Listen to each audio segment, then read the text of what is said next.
Uta Vardanya Shri Bhadra Varsa Manya Sarva Siddhi Hum Hum Om Guru Vajra Dara Sumati Munisha Sanekar Uta Vardanya Shri Bhadra Varsa Manya Sarva Siddhi Hum Hum Om Guru Vajra Dara Sumati Munisha Sanekar Uta Vardanya Shri Bhadra Varsa Manya Sarva Siddhi Hum Hum Om A Guru Vajra Dara Sumati Munisha Uta Vardanya Shri Bhadra Varsa Manya Sarva Siddhi Hum Hum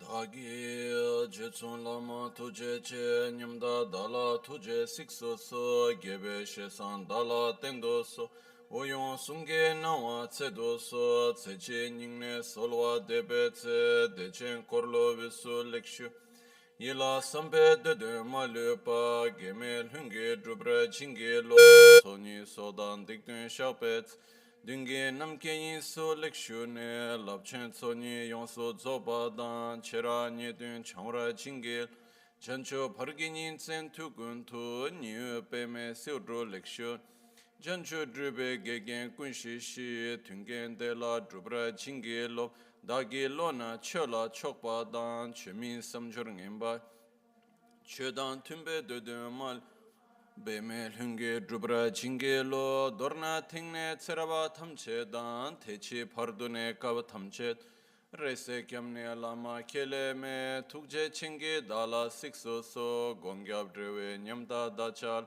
jetsun lame tuje rabgongne kudan sunge nawa drame tu nyamsu nyongwe kesan toprasho kewa kuntu yanda lama Drame cheki pe la long che chin sadan lam gi yuen ten rab zo dorje change kopa nyur tobe sho pakyu ke aku dang da gi lo pakyu ke sundang Dai Kianga Pakyu Ke Tu Dang Dai Gi Yi Teyer Me Chiktu Chingi Olo Pakyu Ke Kuda Dagilu Pakyu ke sundan daginga Pakyu ke tudan dagi Tün yerme çıktı Çingilo Pakyu ke kudan dagilu Pakyu ke sundan daginga Pakyu ke tu dagi Tün yerme çıktı Chingiolo Om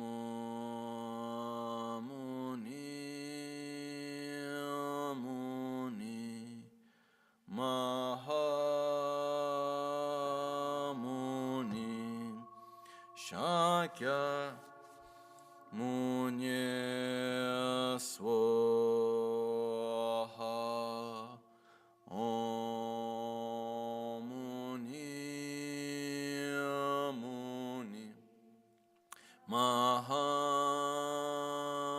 Mahamuni Shakya Munye Swaha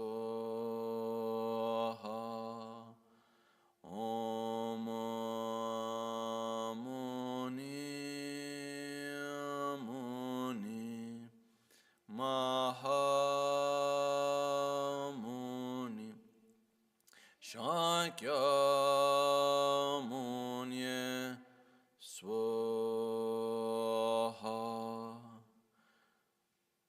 shibuki chushimeto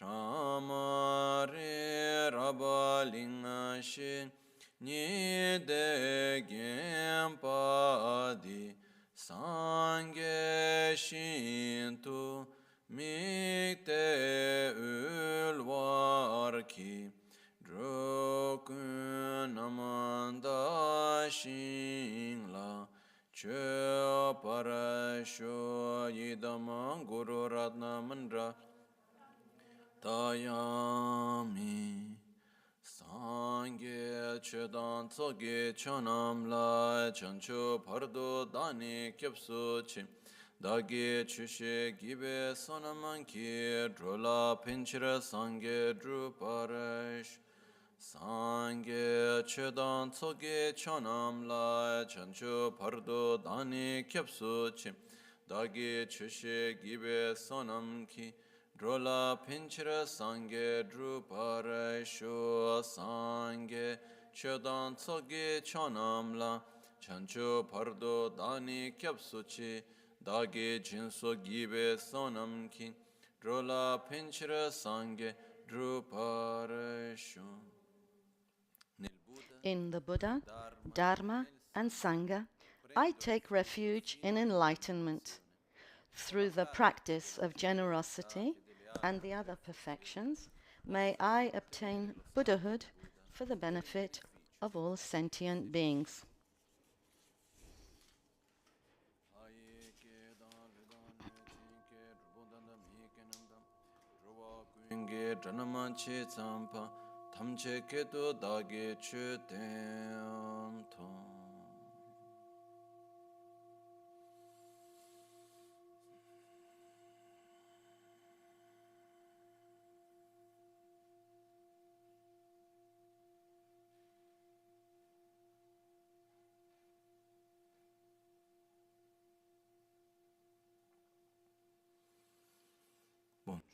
Good morning.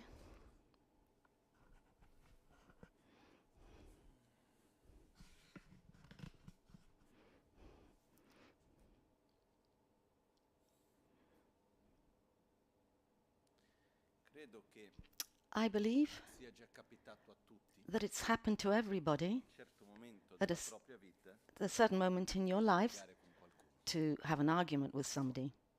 Is that right? I don't know if there's anybody to whom that hasn't happened. I don't think so.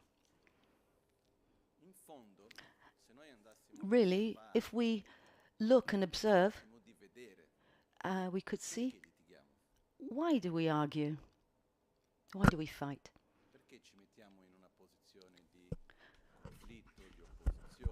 Why do we put ourselves in a position of conflict? And sometimes we do it with a lot of violence, verbal, mental, sometimes physical. I hope not. Well, also, even though verbal and mental is already bad.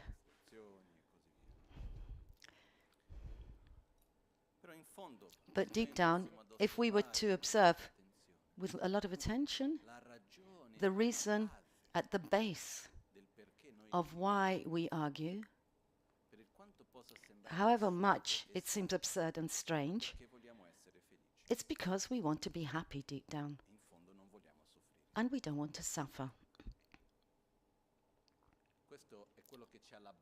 That's at the base of everything that we do. Nobody wants to suffer. And everyone, without exception, wants to be happy. And we do everything that we do thinking that it's the best for our happiness, often guided by our selfishness, anger, ignorance. But at the moment, we believe it's best for our happiness. From reacting with treating somebody with respect and kindness to fighting, arguing, and right up to going to war. This is that's the strongest aspect that unites us all. And it's not only for human beings. Whatever sentient beings. In Buddhism, we say sentient beings. Well, there's a difference between living beings and sentient beings. Living beings that include plants, whereas sentient beings have the capacity to reason and libero arbitrio di decide for themselves. So human beings, animals, etc. And if we look at all the sentient beings, they want to be happy and they don't want to suffer. I remember once, one of my masters, we were in the monastery in the south of India. I was in this great big monastic university. There was a field in India, in the fields, they were full of cows. And there were fields, and my master looked at the cows and said, if we live just to survive, what difference is there between us and the cow? Look at the cow. When there's a lot of sun, what does the cow do? Does he stay under the sun, or does he look for shade? What does he do? He goes to where there's... He goes to the shade to avoid suffering. Or if there's fresh grass or old grass, where does he go? To the fresh grass. So he looks for his own pleasure. And he said, if we pass our lives just trying to avoid suffering and looking for pleasure, the difference between us and the cow is not very big. But even the cow has that at the base, the desire to be happy and not to suffer. Anyway, let's remember anyway that we're animals, but that's another subject. The fact is, at the base of all that we do, there is this deep wish, desire to... the tradition which is used in Tibetan in Tibetan terms, there's this craving. It's not mental, it's something very deep, a very strong craving, which pushes us to do everything that we do. It's the force of attraction to happiness and the aversion to our suffering. But it's the same. They're two sides of the coin. They're the same thing. Another term which is used is this force of attraction to happiness is also called love towards ourselves. I love myself in the moment in which I want to be happy. I love you in the moment in which I want you to be happy. Even if the term to love, we have a problem with this term, because the word love, or in English love, they come from roots which have a slightly different meaning. From what I can understand, to love comes from Latin, which comes in turn from Sanskrit, kamma, kamare, amare in Italian. Kamma means to decide. It means passionate desire. Well, you've already heard, I'm sure, of the Kama Sutra. Kama means physical passionate desire. Therefore, love that comes from Kama is understood as, I need you in order to be happy. For example, when we say, I love chocolate, what do they mean? It means, I like chocolate. I feel really good. I feel joy when I eat chocolate. That's the sense of the word karma, of love. Love, desire. Love comes from, always from Sanskrit, which actually comes from lubia. Sorry, before it was amare in Italian. Love comes from lubia in Sanskrit. When we talk about love, in Sanskrit, there's another word let's not forget these are these are visions of the world that existed 2,500 years ago, 2,800 years ago. The fact is that it was a long time ago. And the language that was spoken at the time was Sanskrit and Pali. Pali was the language of common people, and Sanskrit was the language of the noble people. And in fact, they were very similar. Buddha, and the first thing is that Buddha was against the caste system. When anyone, the moment somebody entered his community, his caste was totally irrelevant. And then another interesting thing is that this is to spiritual communities of Buddha. They had a very democratic decisional process. So the whole community participated in decision making. And there's a system still in monasteries in which certain decisions are two pieces of wood are given to everybody, and there's a short piece and a long piece, and everyone votes, choosing the long or the short piece of wood, and then they count up which vote won. Buddha, in his time, which was very unusual, totally unheard of in his time, was that he went against the caste system, and the other thing was that he had a democratic system, so no castes and a democratic system. However, the great masters of the time, all the great masters spoke Sanskrit. There was a caste of Brahmins, of the priests, the high. And so the common people didn't know Sanskrit, so these people were a bit distant from the common people, and Buddha decided to, and that's why Buddha decided to teach in Pali, the language of the common people. So we have teachings of Buddha that he gave teachings to the people, but when he gave teachings to Brahmins or to kings or noble people, he spoke in Sanskrit anyway. One of the fundamental aspects of Buddhism is what we say today is love, which really is Maitri in Sanskrit. The definition is the desire means the desire, attraction towards happiness. So if I love you, your happiness is important for me. That is what love is. So it's different from... So therefore I can't say I love chocolate, because I'm not really interested if the chocolate's happy or not. But if I say to somebody... So if we say to somebody, I love you, but I mean I desire you, I can't live without you, that's okay. But let's define things they are. This is love based on selfish desire. I'm worried about my well-being. And I see in you somebody who can help me to be better.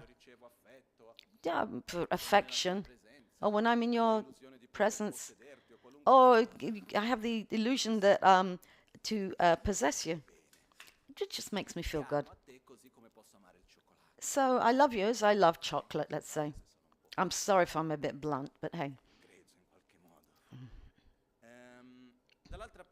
On the other side, but when we talk about love, I love you, your happiness is as important to me as my own happiness. I really care about your well-being. I deeply care about your happiness. And this is what, when we talk about love, in the Buddhist context, that's what we mean.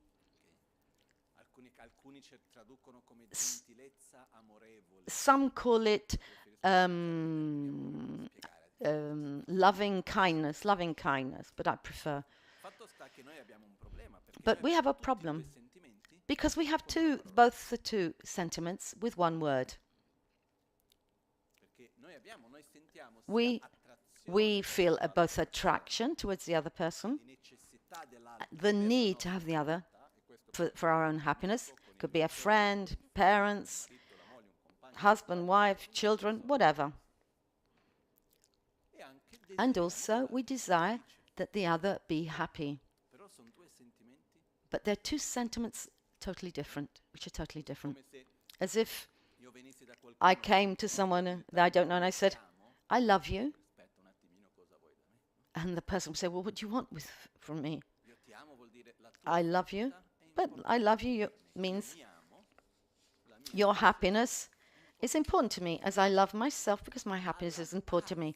At the base, all of us, we start off with this deep love for ourselves, a desire to be happy, and the compassion that the other, it's the other side of the coin, the aversion of the suffering of the other and myself. I don't want you to suffer. I have aversion towards your suffering. So that means I have compassion for you. I was explaining this to somebody and he said it's wrong. Because compassion in Latin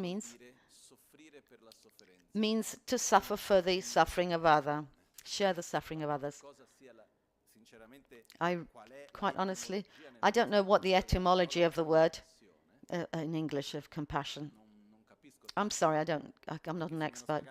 But even though they've explained there are two roots for that word of compassion. One is to share the suffering of the other, and also it means to understand the suffering of the other.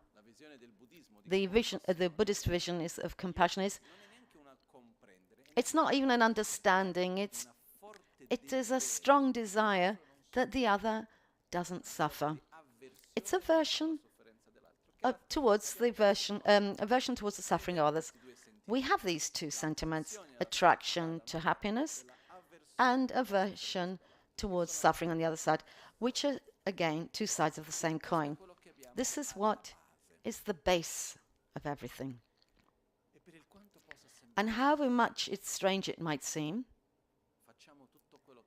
we do everything we do, even war, on the basis of this force. Because all we have to do is two people who argue.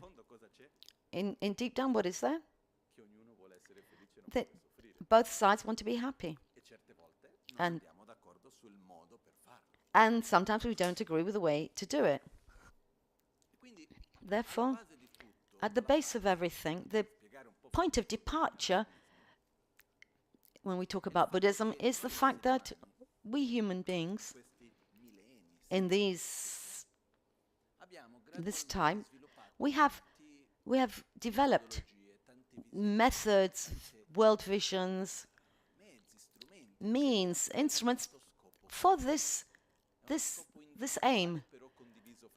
It's an individual aim shared with everybody, to be happy and not to suffer. Therefore, the question is not, do I want to be happy or do I want to suffer more? The question is how to do it. What to do in order to be happy, what to do to not to suffer, what to do to be well. And this comes from another question that is actually comes before all this. Is it possible or not? And one of the things that I see very often in many realities, cultures, our tendency is to say, to have a state of joy, peace, happiness that's constant, permanent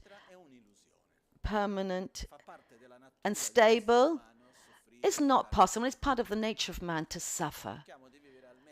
Well, let's just try and live as well as we can given this fact, inverted commas. And if we look in so many religions, we get happy when we die. We can't make it. But if we do things well, afterwards we'll be happy. And we see this even in some Buddhist traditions. There's this approach, some traditions. And one of the very special things about Buddha, very particular about him, is that this you won't find written ever.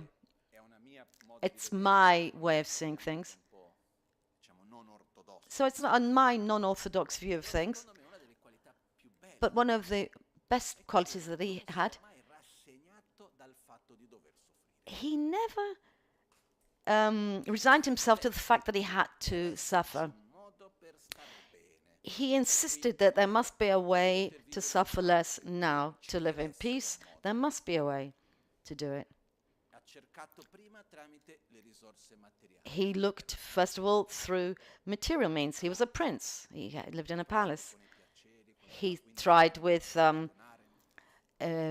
through sensual pleasures. He had a harem when he was young. When he said, I could be the king, I can have everything I want, I can have money, I can have sensual pleasures. But do I get sick nonetheless? Will I die or not? Do I have to age before all this? Yes. In the middle of all this, will I always be joyous, or is there suffering? There'll also be suffering. I believe that most of us believe in material well-being, at least equal to what the comfort and the wealth of kings 2,000 years ago. But we know that's not enough. So anyway, Buddha leaves his palace. I don't want to be king. He was married, he had a son. It's told that he was very much in love with his wife. But at a certain point, he saw that if he stayed there, he would have been entrapped in a reality in where he couldn't get out and escape, and he had to find a solution. And this solution did not lie in wealth, sensual pleasures, money. So he went to look for it. In an inner process, he escaped from the palace, and he started to study, to learn the various spiritual traditions that existed at the time. At that time, the strongest, the most popular spiritual traditions was asceticism, which are techniques of meditation and other exercises, where there's the concept that if someone manages to control the body, they control the mind. And one enters in a permanent state, a very deep state of concentration, which allows one to enter into a state of non-suffering. So Buddha studied this asceticism, which I saw in India, where I saw some crazy stuff in India from ascetics. For example, there was a man in India who decided to raise his hand and never to lower it. And he never lowered his arm. Can you imagine the willpower to do this? There are those, and there are those who close their fists and non-open them, and their nails grow into their hands. And it's very strange things. Every 12 years in India, that all these ascetics, all these people who do these strange things, thousands meet in India. It's very unusual. Anyway, the concept is suffering comes from the mind.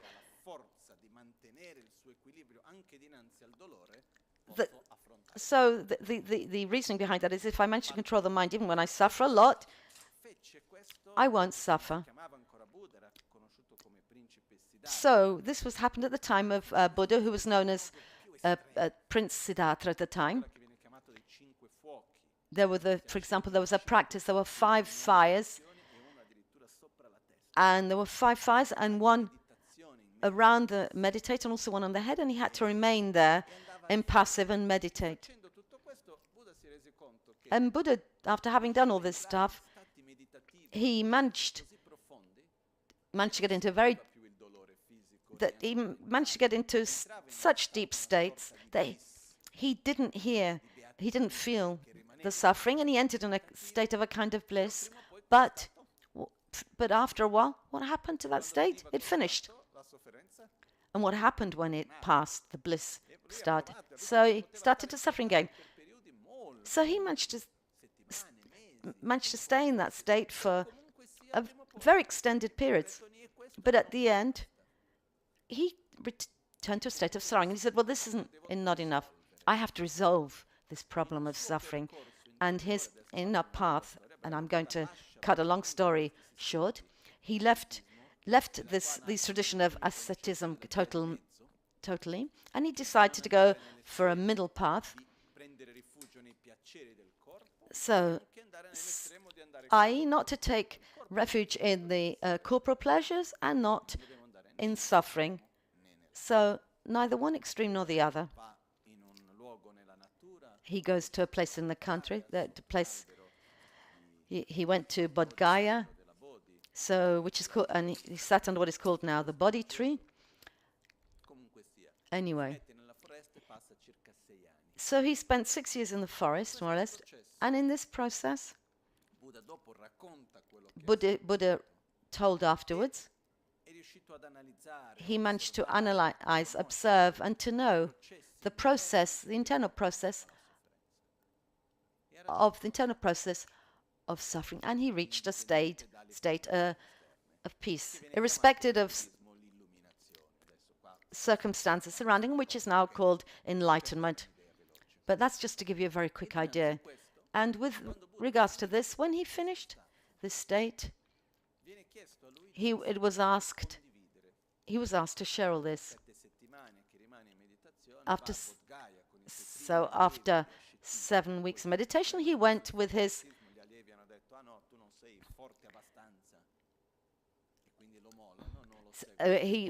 followers, some of whom were ascetics and who actually left him. And he explained that the base of the Buddhist vision, which is called the Four Noble Truths, which are the basis of the Buddhist visions, which can be explained in so many different ways. And I don't want to get into this too much. Because I wanted to go to another very important point. But in very few words, when Buddha was talking about the Four Noble Truths, first of all, the terms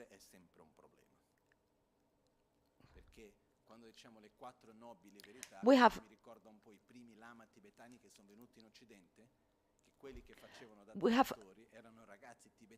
here we have problems of linguistic problems, because when the Lamas came from Tibet here, they had young, inexperienced translators, and they translated them as 4 things which are true. So there's difficulty in translating the Four Noble Truths. What's the idea that comes to us spontaneously? That there are special, very special, high-ranking truths, that the others are not true. But rather, what it means is that Pakpa in Tibetan means noble, but it also means Arya in Sanskrit. In our culture, for example, in our culture we have the race of Aryana, the superior race. That's what we tend to this is a very ancient concept from India, but actually what it means, it's somebody who has surpassed a certain state of consciousness. It actually talks about those who manage to attain a state of peace, independently of where and with whom or in what situation they find themselves. A state of, let's say, a constant state of peace. Truth not is understood as false or true. Truth is understood as the perception of truth. There are 4 things of reality. That those who are taken up with their ignorance, etc., ignorance, and those who have managed to transcend their own ignorance, they see things in a different way. So what he did was to share his vision of the world, Buddha. So there are 4 points, fundamental points.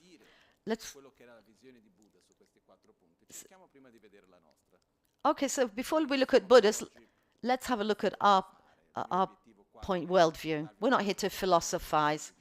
It's not a course in philosophy, but to introduce a vision of the world, but understanding our own point of departure, our own worldview. Each one of us lives within their own paradigm.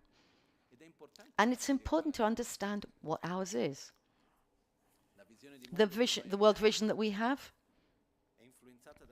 is influenced by so many things. Inevitably, we live our reality, every situation, through our own personal filter. I believe that when I see you, that I see you.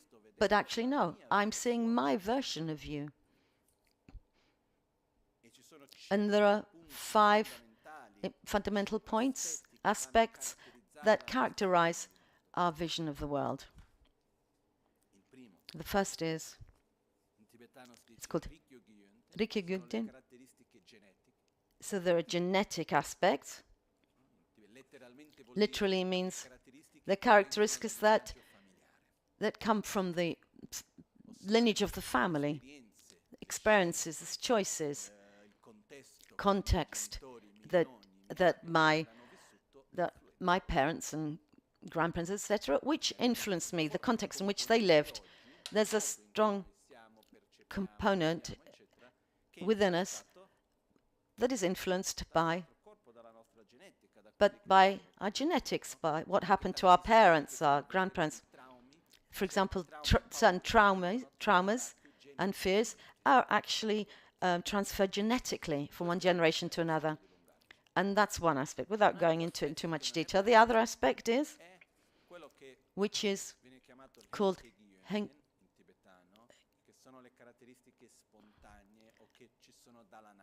so these are spontaneous reactions that exist since birth, predispositions that we have since birth, which according to Buddhist philosophy, we take from life to life. For example, when we see 2 babies are born, let's say twins, they have different characters, very different characters. They can, even if they grow in the same family, they can be totally different. If you've had your own children, you can tell me that 2 children, right from the beginning, have their own character. And they're not all the same when they're born.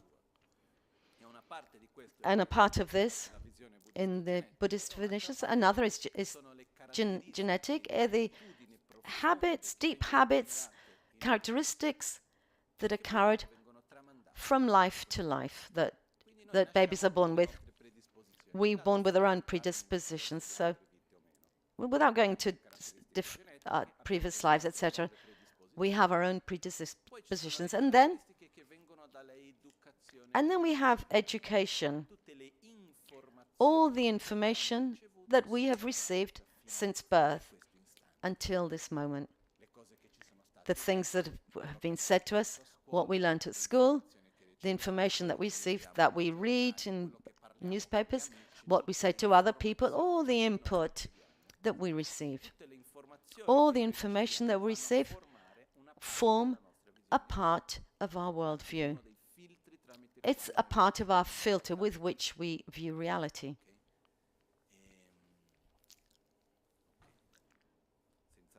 Let's not get into it too much detail. So then we have the social, cultural situation has a great deal of influence on us.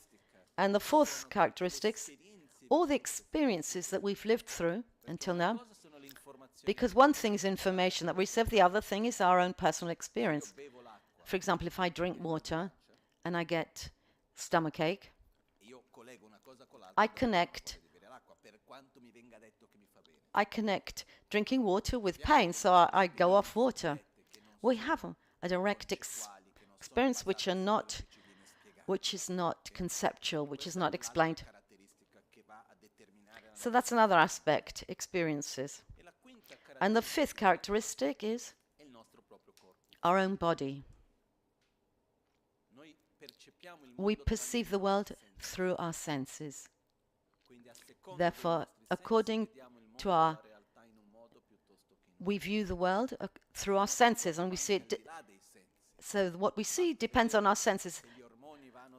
For example, when our hormones go up and down or unbalanced, does our vision of the world happen? It's true of men just as much of women. Not just women have hormonal cycles.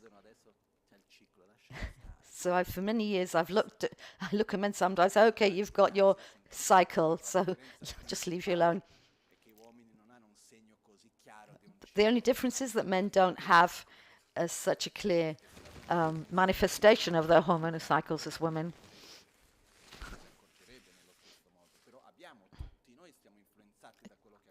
We're all influenced by what happens in our body according to our vessel. So we might be more anxious, more irritable, according to on the basis of what happens in our body. So it's very clear in Buddhism, mind and body are two manifestations of the two things, and they both influence each other. Therefore, we perceive reality in every moment through our filters. We have the genetic part, our own predispositions since birth, social, cultural, education that we receive, our experiences, and then our physical state. And for example, the way a baby, adolescent, or adult perceives the world, they're all different, physically different as well. I remember when I was walking in the mountain, there were some young kids came along, and they were walking so far. They were walking so fast in a very...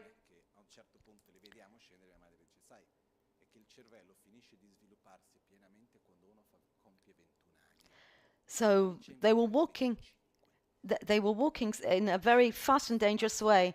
And then somebody said, well, you have to remember that the brain is fully developed only at 21 years old. So you don't have... So an adolescent will have a different sense of danger.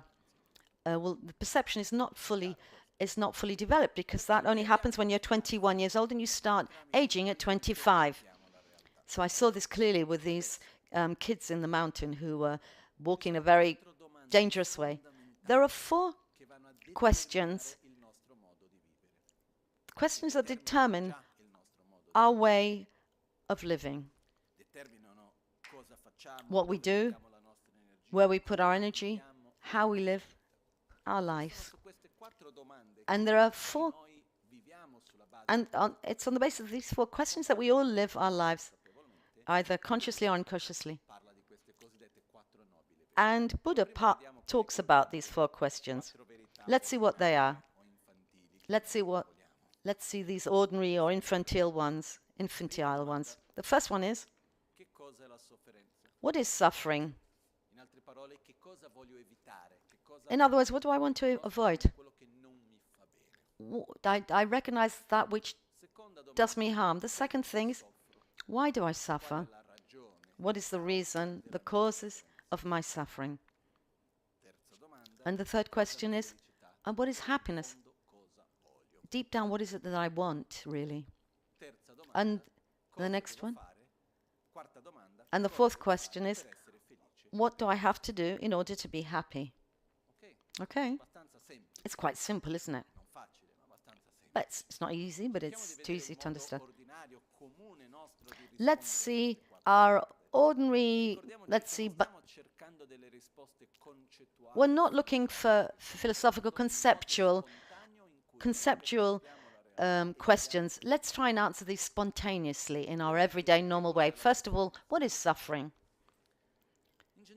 Generally, we live suffering as physical and mental suffering.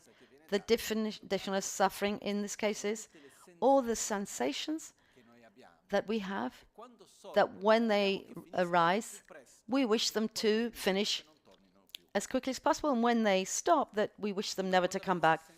So when we have this a mental, a physical sensation that, let's say, that comes from when we have contact with a physical phenomenon, for example, cold, hot. When we come in contact with that object, we suffer because we want it to stop as quickly as possible. And when it finishes, we want it never to come back. Mental suffering is when we have a internal sensation that is not caused by an external, object, but rather an internal object. So physical is hot, cold, thirst, hunger. Mental suffering, fear, anxiety, envy, jealousy, etc. First of all, if we were to ask ourselves sincerely, what do we have most, physical or mental? What do you think? Do we agree that we have more mental suffering? One of the masters of Lama Ganchen, Captain Son Rinpoche, he was very blunt and direct when he spoke. And there's so many lovely anecdotes about him. Lama Ganchen was his attendant for many years. In the teachings that I heard, the teachings, suffering is of two types, physical and mental. The poor suffer prevalently from physical suffering, and the rich prevalently from mental suffering. But at the end of the day, they both suffer. When we have a lot of mental, physical suffering, do we create so many head problems? No.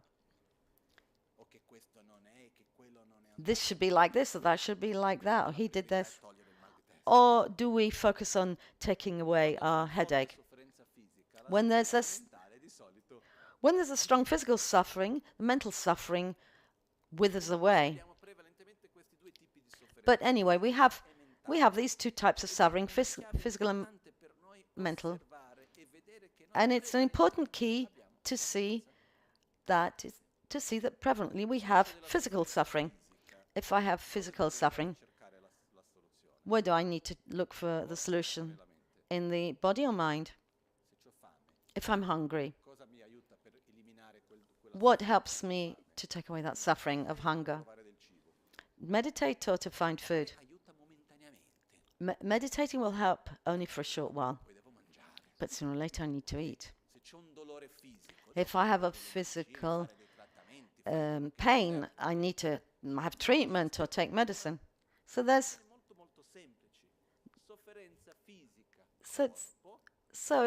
an equation where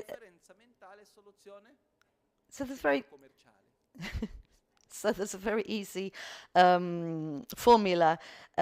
Physical, mental,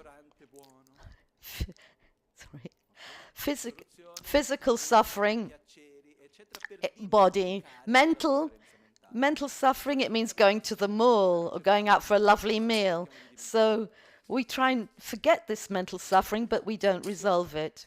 Does it work? Going to the shopping mall and going to a restaurant for mental suffering. Okay, that was just an aside. Let's go back to what we were saying. So suffering is of two types, mental and suffering.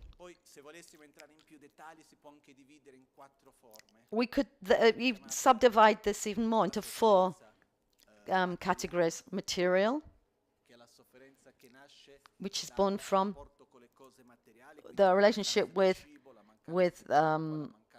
material things, for example, lack of shelter, food, etc. Then there's social suffering, that comes from human relationships. And then we have physical, pains, illnesses, etc. And then and mental, which are caused by our internal mental processes. So there are 4 ways to see those 2 main distinctions, body and mind. Anyway, let's go look at suffering. Why do we suffer? When we suffer, what do we do? Do we just sit there waiting for suffering to pass? Or do we point our finger at somebody or something that causes our suffering? What do we tend to do? We usually point our finger at something or somebody. We look for a scapegoat now in somebody or something.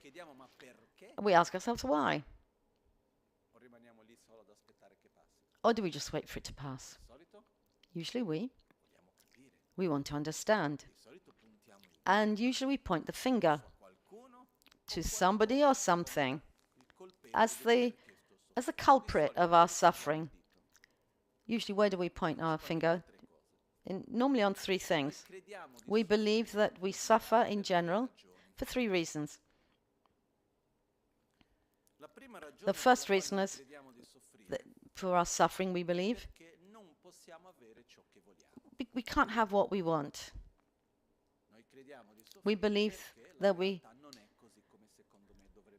because reality isn't as it should be, as that person doesn't behave as I believe he should do, because that situation is not as I believe it should be, because I should have had this thing and I didn't have it, because I would like to have this and I haven't got it. And we suffer because we don't have what we want. We suffer because the world is not as we decide and decree that it should be. Sorry to say, but if we look, if I'm a bit blunt, but we suffer a lot more for our own small, trivial sufferings, or let's say hardships in inverted commas, rather than distant wars. So we normally take up with our own trivial concerns. Anyway, this is not the time to talk about war.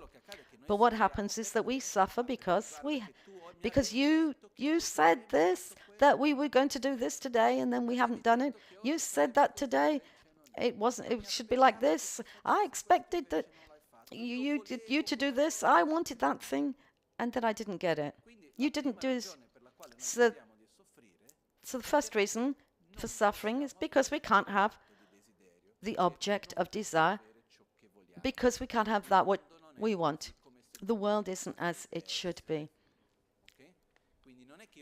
It's not because I suffer because nothing's going well, because it's not as I decreed that it should be. That's the first thing.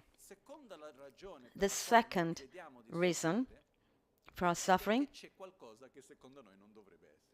because there's something there that we believe it shouldn't be there. Because the first reason of suffering is that there's a lack of that which I believe should be there. And then the second reason is because there's something that shouldn't be there. For example, that person is talking in a way that it shouldn't be talking. There's this and that exist, and we have a long list, each of one. That's the things that we have to go through and live through, and to which we have a version that we don't like, that are there when they shouldn't be, according to us. The third reason that we believe we suffer, because we have to separate ourselves from that that we like. Situations, pleasures, places, people. Inevitably, when we enter into contact into a situation that we like, where we're well, the rule's very simple. All that begins, sooner or later ends. And when it ends, what do we do? Rejoice that it existed in the first place? Or are we upset because it ended? Our tendency is to be upset because it finished, the nice thing finished. Therefore, I don't know if you can recognize yourself in these three points. I'm generalizing, but generally speaking, we believe when we ask ourselves, why do I suffer?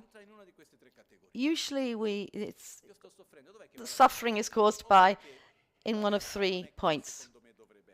things are not as they should be, it's not, or it is as it shouldn't be, something I don't like, or because I have to separate myself from that which I like and makes me feel good. Is that clear?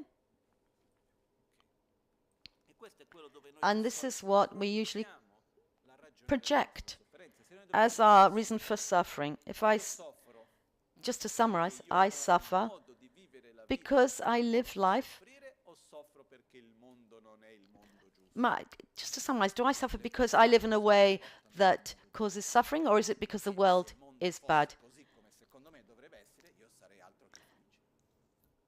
Because let's just say, if the world is as I think it should be, I'd be inevitably happy. So when we look for why I suffer, our tendency is to take, do we take responsibility or do we victimize ourselves?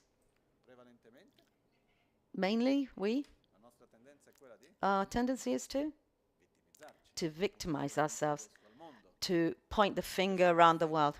I'm perfect, it's the world, the people around me that are no good.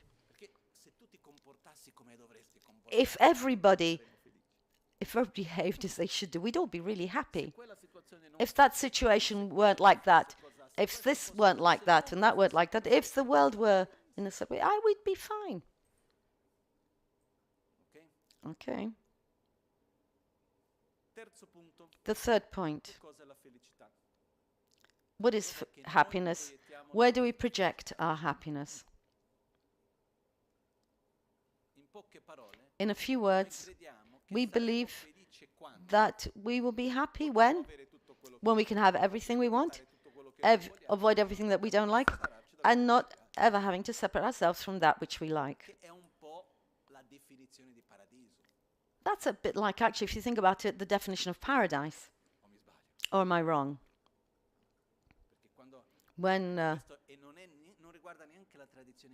I'm not even talking about the specifically Christian tradition. It's true of so many traditions. I've seen it so many traditions. What is paradise? It's where I can have everything I want. Where I can have everything I want. There's nothing I don't like, and it lasts forever. And our tendency when we find something that we like to say, oh, how nice, that it be like this forever. We wish it to be like that forever. Is it possible? No. Therefore, when we look at what is happiness, where we project our happiness, the way in which we live the world, or if the world corresponds to our desires. Do we project our happiness inside or outside? Mainly? Outside. I'll be happy when this is like this and that's like that. When this person stops doing this and that. And what's the rule that we know well? What do we know? The rule is that when one problem stops, immediately there arises another. When there's an exception and there's no other problem. If there's no problem, we create it ourselves. Because there's a rule. One problem finishes, immediately another. So to ensure that the rule is maintained, when there's no problem after the end of one problem, we create it ourselves. All right, I'm saying this at 40. I can't remember. Am I 41 or 40? I can't remember. Anyway, it doesn't matter.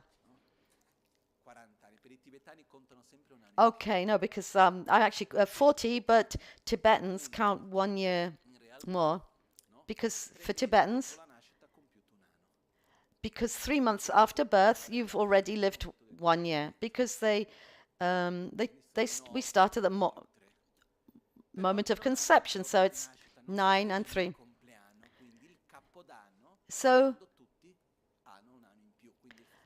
So there's no birthday. Instead, they all celebrate their birthday at the Tibetan New Year. So 3 years after birth, you have 1 year, and then if 3 months later it's a New Year, you're 2 years old in Tibet. This was the rule. When you ask,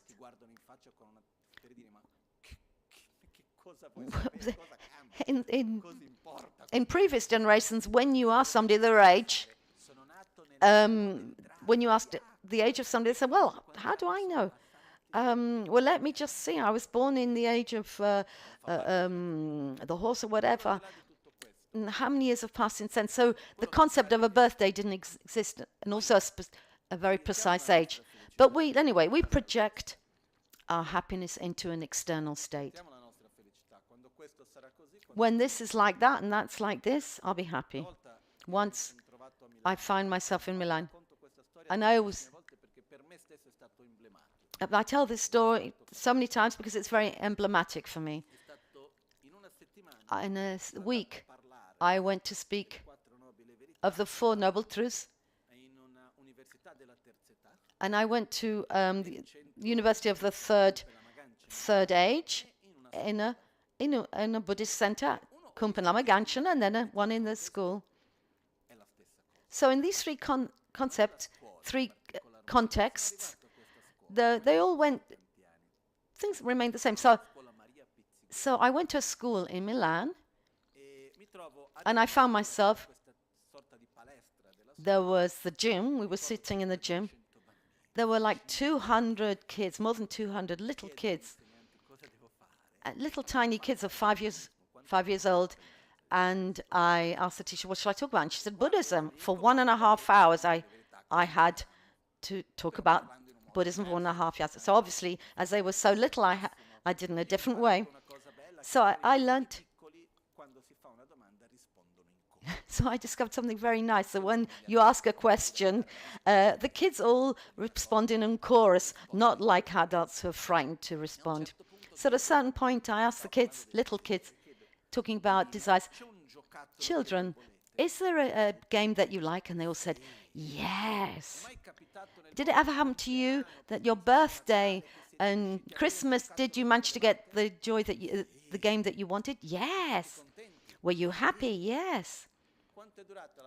How long did your happiness last? Little or a long time? And they all went, they thought about it, only a little.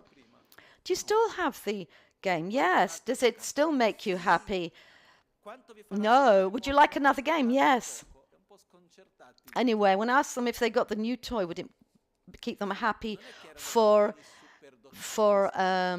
would you be happy for a short or a long time? They were all a bit perplexed, and they reluctantly responded that their happiness wouldn't last very long. So deep down, we all know this truth.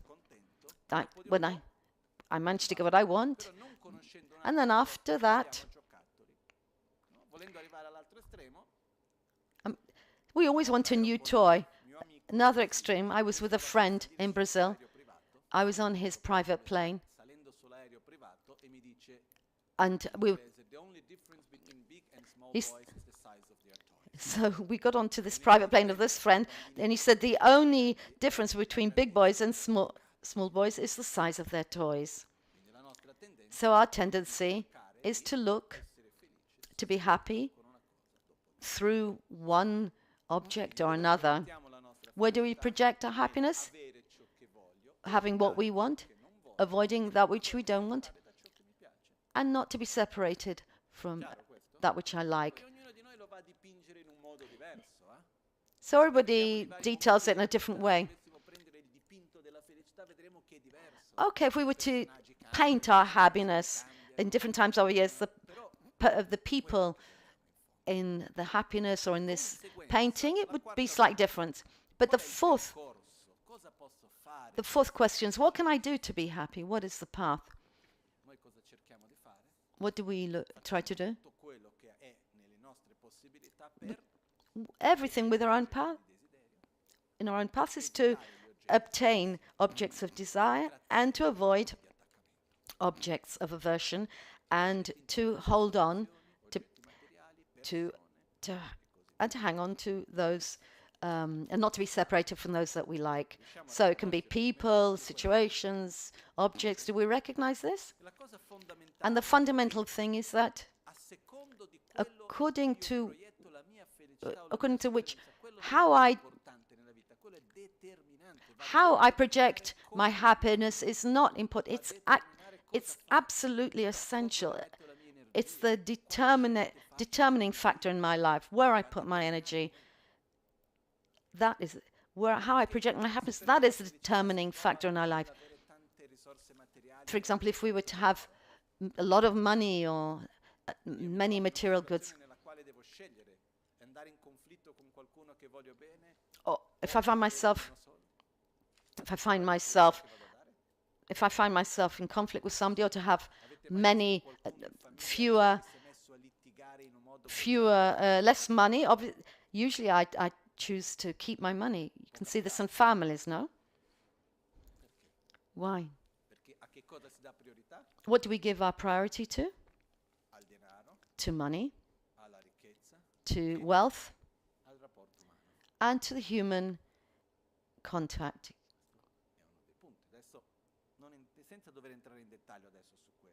Human relationships.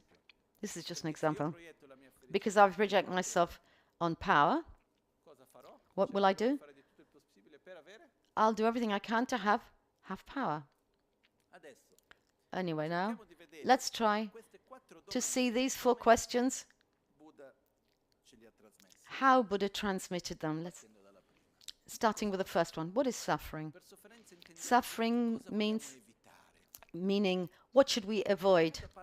And he talked about 3 types of suffering. The first is called the suffering of suffering. The second, suffering of change.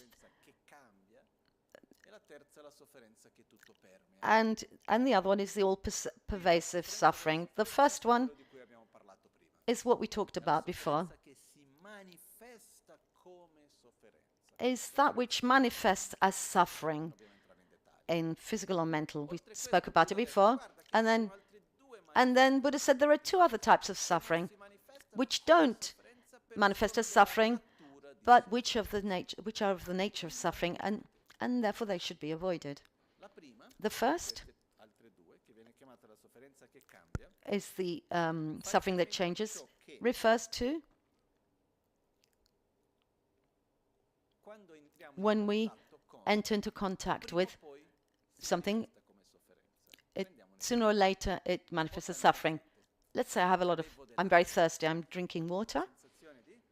Sensation is pleasure. It's a nice sensation. But what happens if I go on and on drinking water? 2, 3, 4 glasses, a liter, 2 liters, and I go on. The more water I drink, the more the sensation of pleasure increases or diminishes. And our experience is that the more I drink, the more it diminishes. Not only water, whatever it might be. It can be the best wine in the world. There's nothing there's nothing in the world that more I enter into contact with, the more pleasure I have, indefinitely. Let's say there's a person we're really fond of who caresses our arm. Is it pleasurable? Yes. But if that caress goes on and on with the same intensity, same speed, for 40 minutes, an hour, and it goes on and on. If you don't want to be rude, you might say, oh, excuse me, I have to go to the bathroom. But the fact is, after a certain point, it's irritating. Even music, even if you listen to very beautiful music, but if in the Second World War they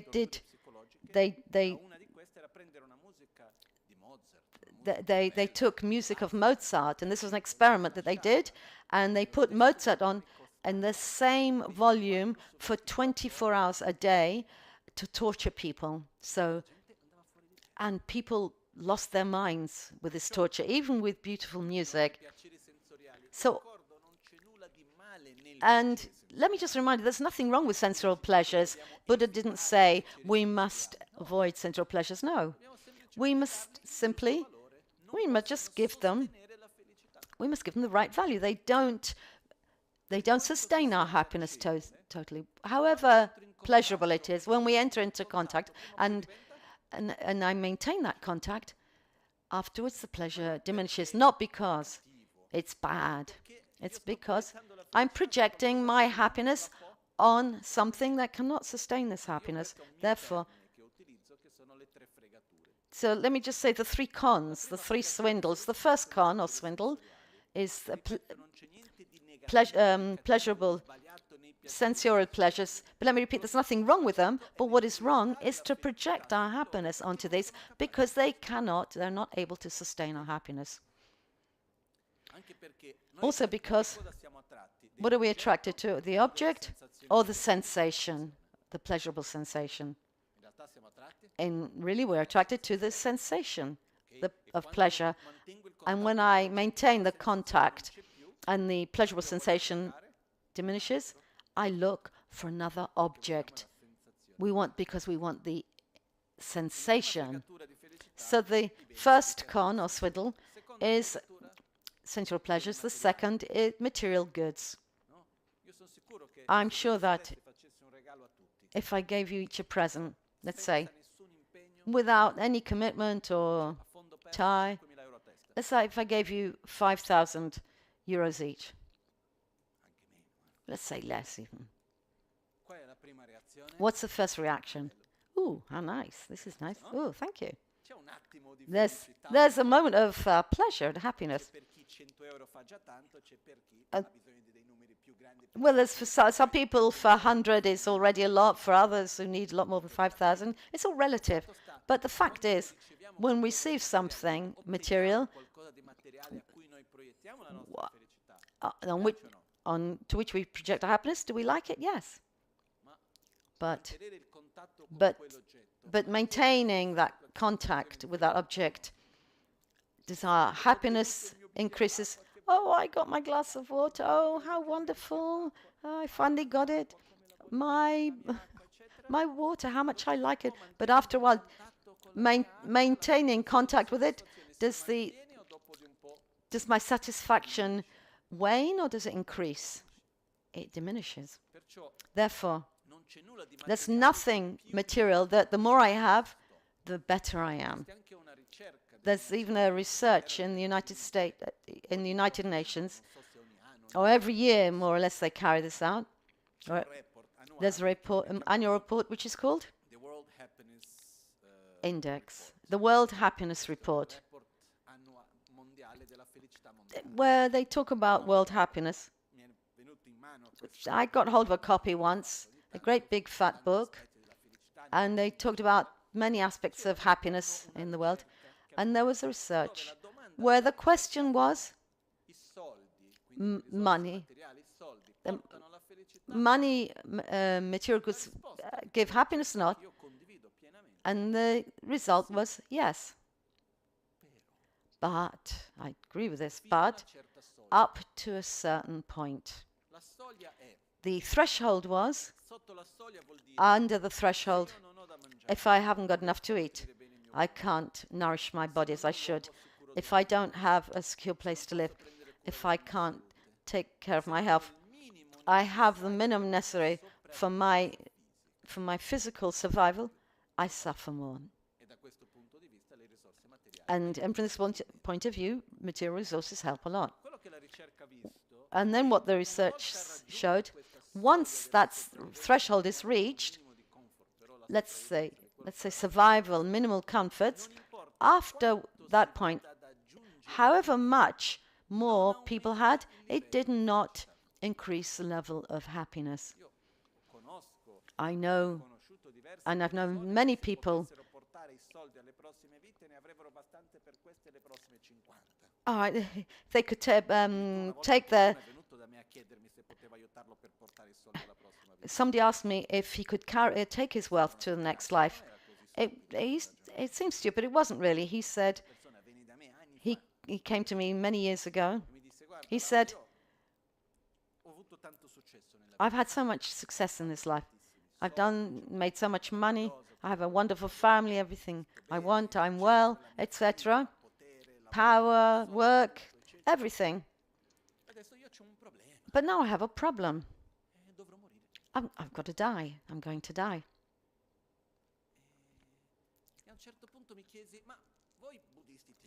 man, he said to me, you Buddhists believe in reincarnations, he said. He said, yes, he said. And he said, how does it work? And I explained. But if I created a trust, let's put a few hundred million in, and I left it, and I left you with the commitment to look, could look for my reincarnation. You could take some of the money, and I could keep the money.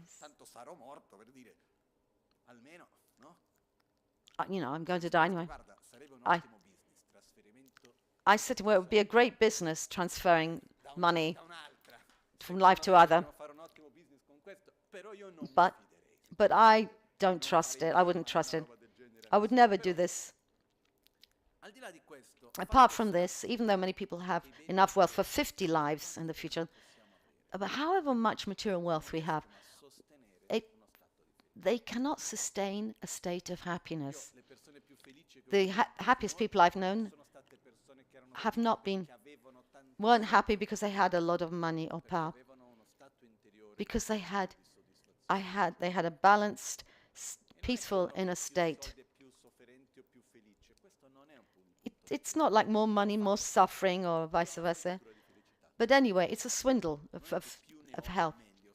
It's not true that the more I have, the better I am. It's a con, it's a swindle. The real problem is this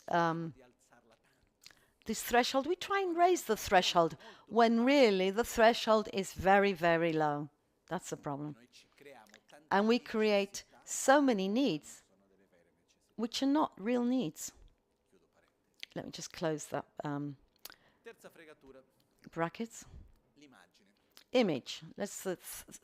Next swindle con is image. If I came to you and said, this person that you like so much said this and that about you, what is the classic reply? If it was nice things, the person said, sorry, could you repeat that? Because he wants a massage to the ego. He wants to hear the compliments again. Do we like compliments or not? It's even said that even one of the weak points for meditators, practitioners, is that, but might happen that you abandon attachment, go and live in a cave, you abandon to material things, but when you come down from the mountain and you come to the village and you walk in the village and you say, yes, you think to yourself, I'm the great meditator. This is the biggest of the three cons or swindles. This is the biggest one, the attachment to our own image. It's the attachment to what the others think of us, which is illusion, total illusion anyway. There's a text that says, you can think I'm a god, but that doesn't mean I'm a god. You can think that I'm a demon. That doesn't mean I am a demon. Therefore, I shouldn't have attachment to those who say I'm a wonderful, or neither aversion to those that say I'm a demon. What other people think of me doesn't change what I am. Therefore, this second point is called the suffering that changes, or rather, things that we project our happiness and that momentarily give us a state of pleasure, but when we maintain this, sooner or later, manifest as suffering. Is that clear? The third type of suffering, according to Buddha, is called the all-pervasive suffering. In few words, is the fact that there's no escape. Every now and again, someone says,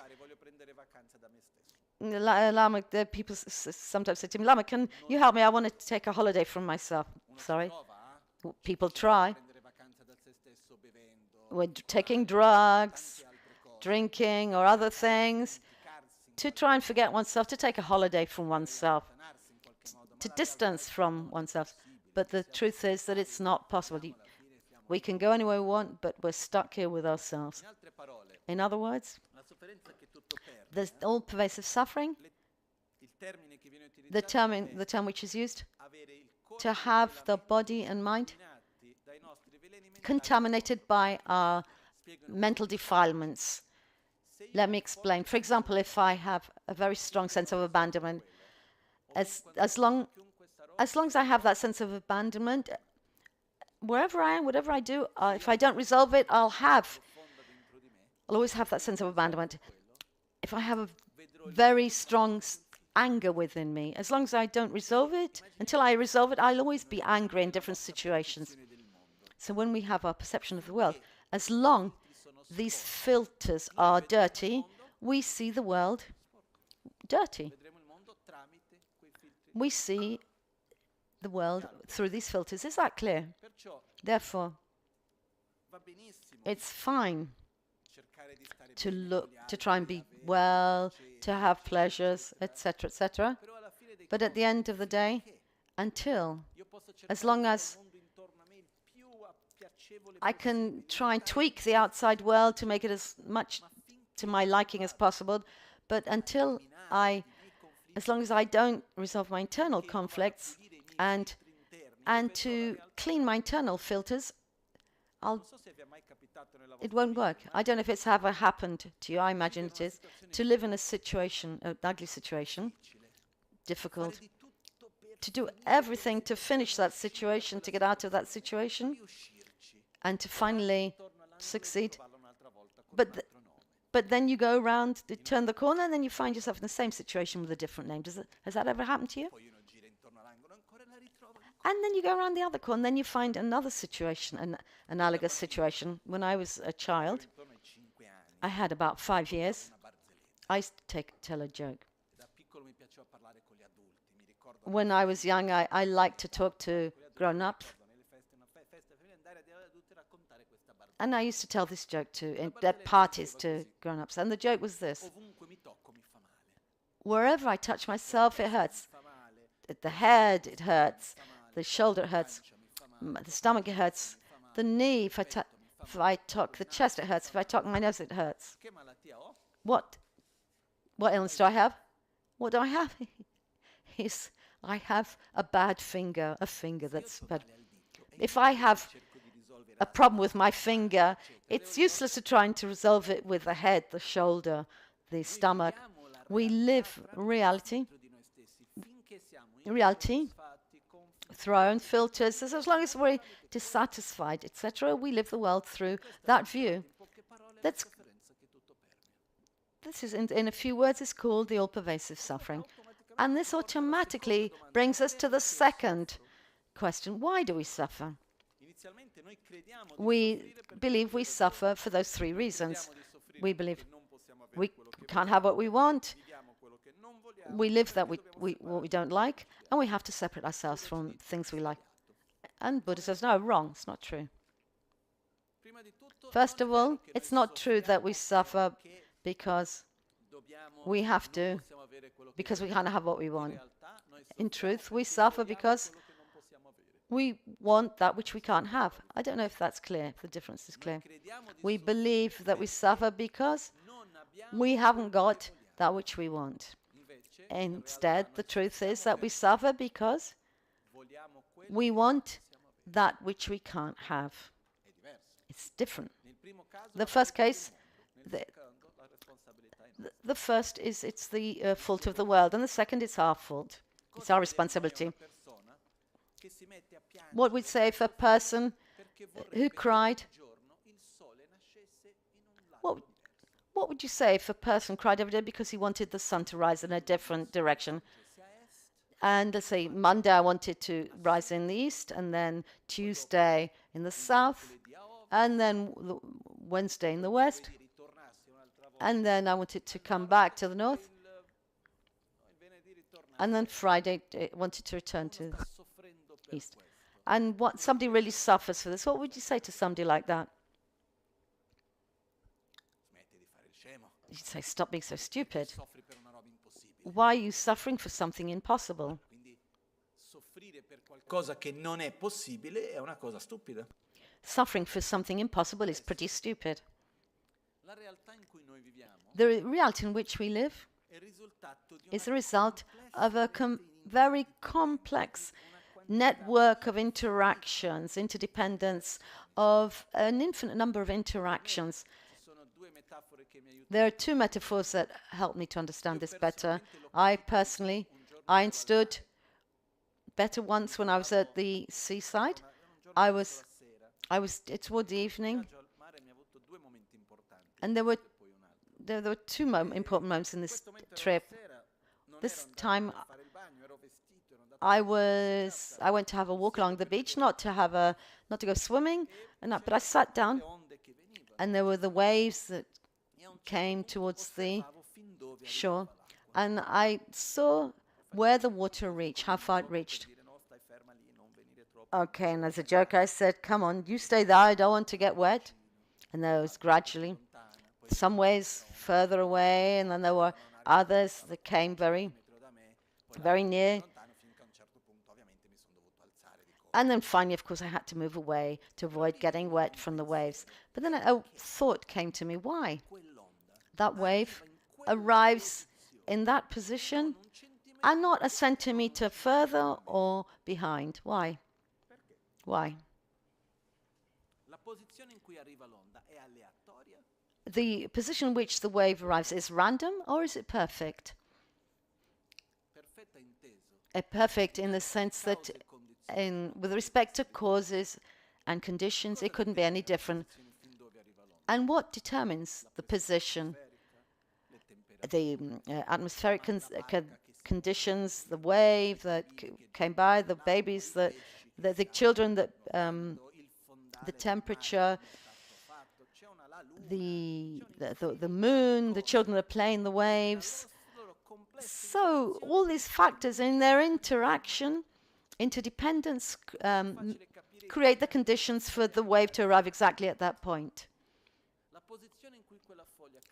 For example, a leaf that drops down from a tree, is it random or is it perfect? What determines the position where it falls? The temperature, atmospheric pressure, the wind, a car that went by, the insect that was eating the leaf.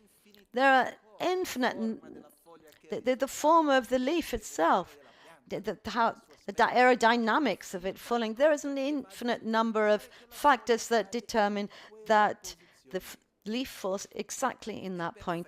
It's perfect, not in the sense that it's what I wanted. It's perfect in the sense that, with respect to causes and condition, it could not fall anywhere else. Is that clear?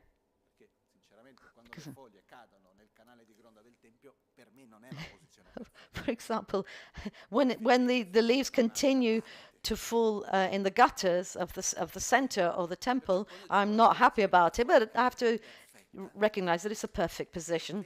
It's perfect because with regards to causes and conditions, it could not be anywhere else. They couldn't fall anywhere else. Let's just give ourselves these questions.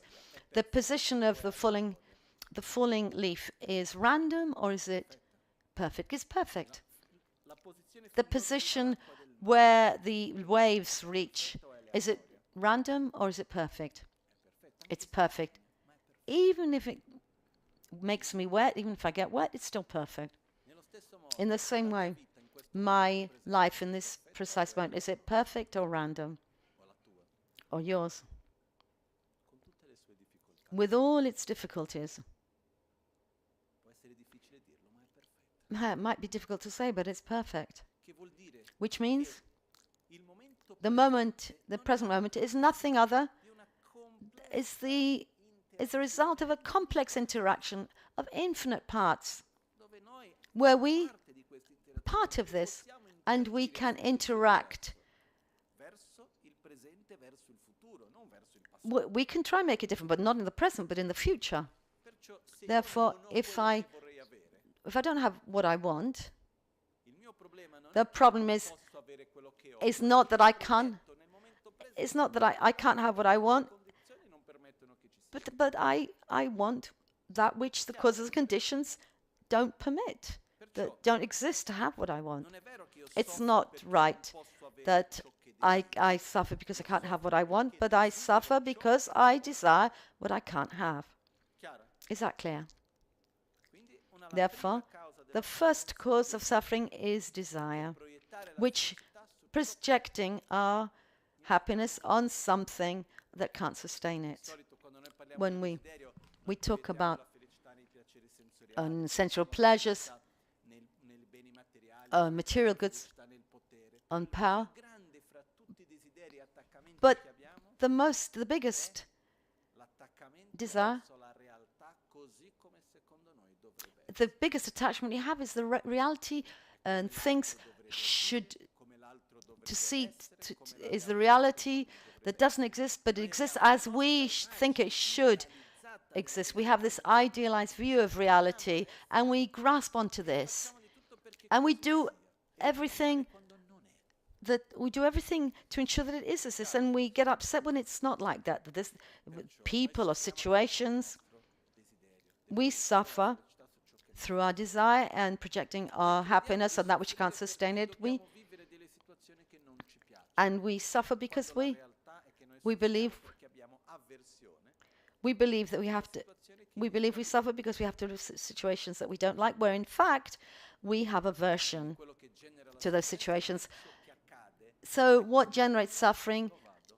is not what Poco tempo fa is how I react to personalmente external situations. vissuto I personally, molto breve I had a, situazioni che mi hanno colpito. I lived through two experiences that struck me Prima è stata very una much. The situazione first molto difficile, was very difficult, qualcosa che something nella visione comune in the common vision, situazione brutta da vivere. let's just say normally be considered a very ugly thing to live through, but I lived through it Non è una with situazione che peace. vorrei che si ripetesse, I didn't want it to repeat, è qualcosa che mi ha lasciato un segno di sofferenza.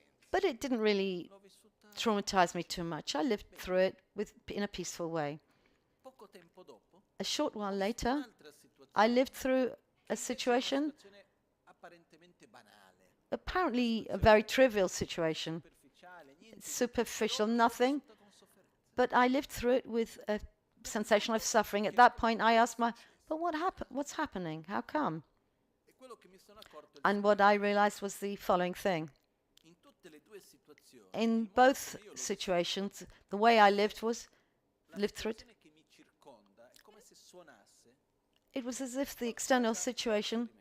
as if something was coming towards me. Suonare dentro di me o meno. What it depended was in the first situation. Principio di difficile, non ha toccato niente dentro di me. The first situation, although it was difficult, it didn't touch anything within me Seconda that situazione, was unresolved. principio banale, But the second situation, dentro di me non risolti, conflitti. although it was trivial, touched an unresolved conflict within me. So it was reflected. Quello che ci fa soffrire What? non è la situazione, So you can see that it's not the situation that makes us suffer, but it's the way in which we live through the situations. Our attachment, la rabbia, la nostra anger, gelosia, jealousy, envy, arroganza, arrogance, avarizia, eccetera. avarice, etc. In fondo, il nostro Deep down, egoismo. in brief, our selfishness. Buddha said the Della nostra sofferenza, first cause of our suffering is our obsession with our own self-gratification. la causa primaria della nostra The main cause of our suffering, this obsession io e altri. to C'è chi mi dice, "Lama, I and mine. i miei figli sono You know, people say to me, I'm not selfish. My kids are the most important thing in the world. And I say, yes, it's your kids. Remember that mine is an extension of I. My friends, my children, my country, they're extensions of I. l'egoismo, Selfishness, causa primaria della as the main cause of suffering, is the obsession with I and mine, in tre categorie. in which we divide the world into three different categories: friend, enemy, and indifferent. And we relate Queste categorie, to everything amico, avversione, through this: attraction to friend, aversion to enemies, and indifference to something indifferent. I don't want to get into detail with this because we'll be here all afternoon. But Buddha described why we suffer, mainly through our selfishness, which manifests as through desire, attachment, anger, aversion, jealousy, etc., fear, anxiety. And all this is born out of our ignorance, so-called ignorance. We'll talk about ignorance later, but mainly it's relate to ourselves. It's to relate to the outside world in an inconsistent manner. For example, to see that which is impermanent as permanent, to see that which is subjective as objective. And we'll talk about those things in a bit. But the main thing is, why do I suffer? Because the world isn't as it should be, or because I live it in a wrong way. Let's ask ourselves. Let's look at our planet. Is it where we live? From the point of view of resources and the nature that it offers us, would there be enough for everybody? Could it be a paradise? What is it that makes it what is it that stops it being a paradise, this earth of us? The attitude of human beings that live there. What causes war? Conflict, selfishness, anger, hate, dissatisfaction, indifference. Let's remember that indifference is also a form of violence. Indifference towards another's suffering is a form of violence. So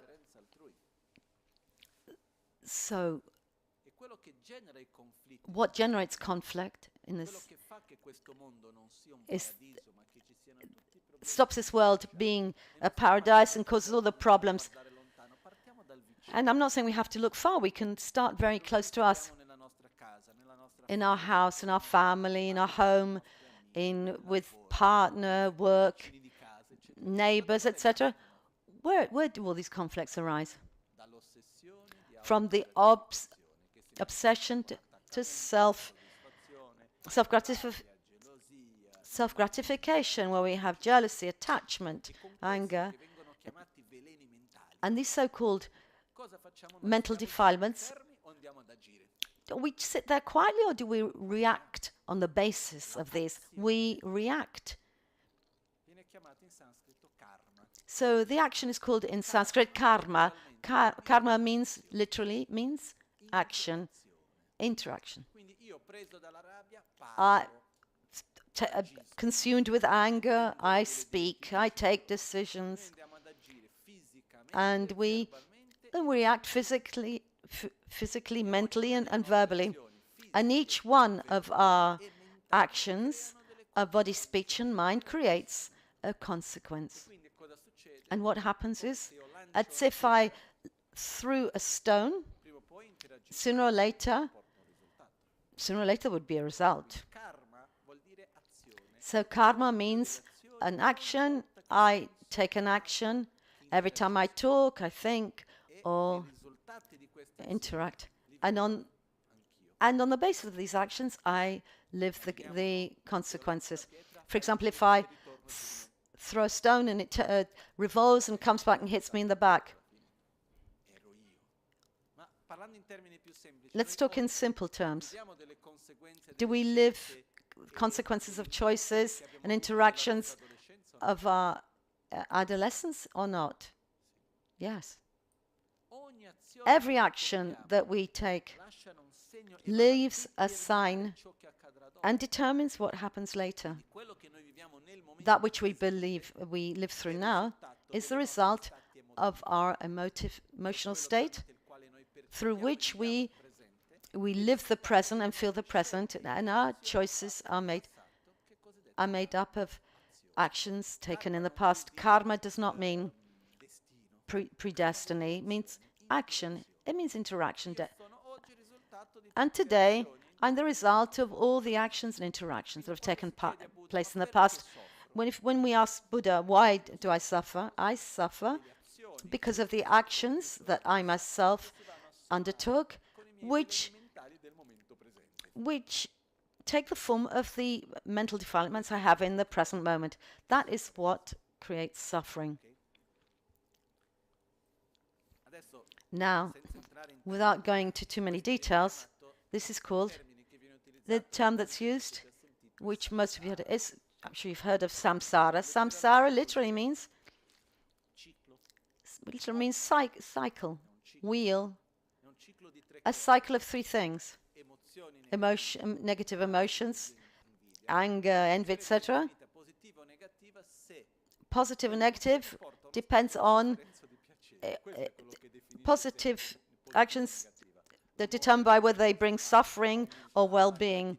So gratitude, humility are considered positive, not because somebody said that, but rather because in direct experience they bring a state of well-being. When anger, jealousy, envy, power, anxiety, when they manifest, we experience a state of suffering.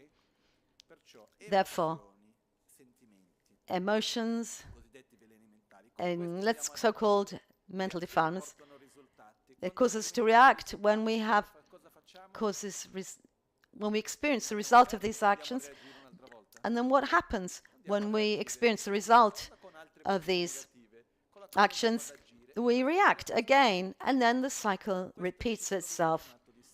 This is the cycle of samsara. This is basically, this is what Buddhism says that we must free ourselves from. When we talk about liberation, it's liberating ourselves from our own internal cycle of suffering. This state of liberation,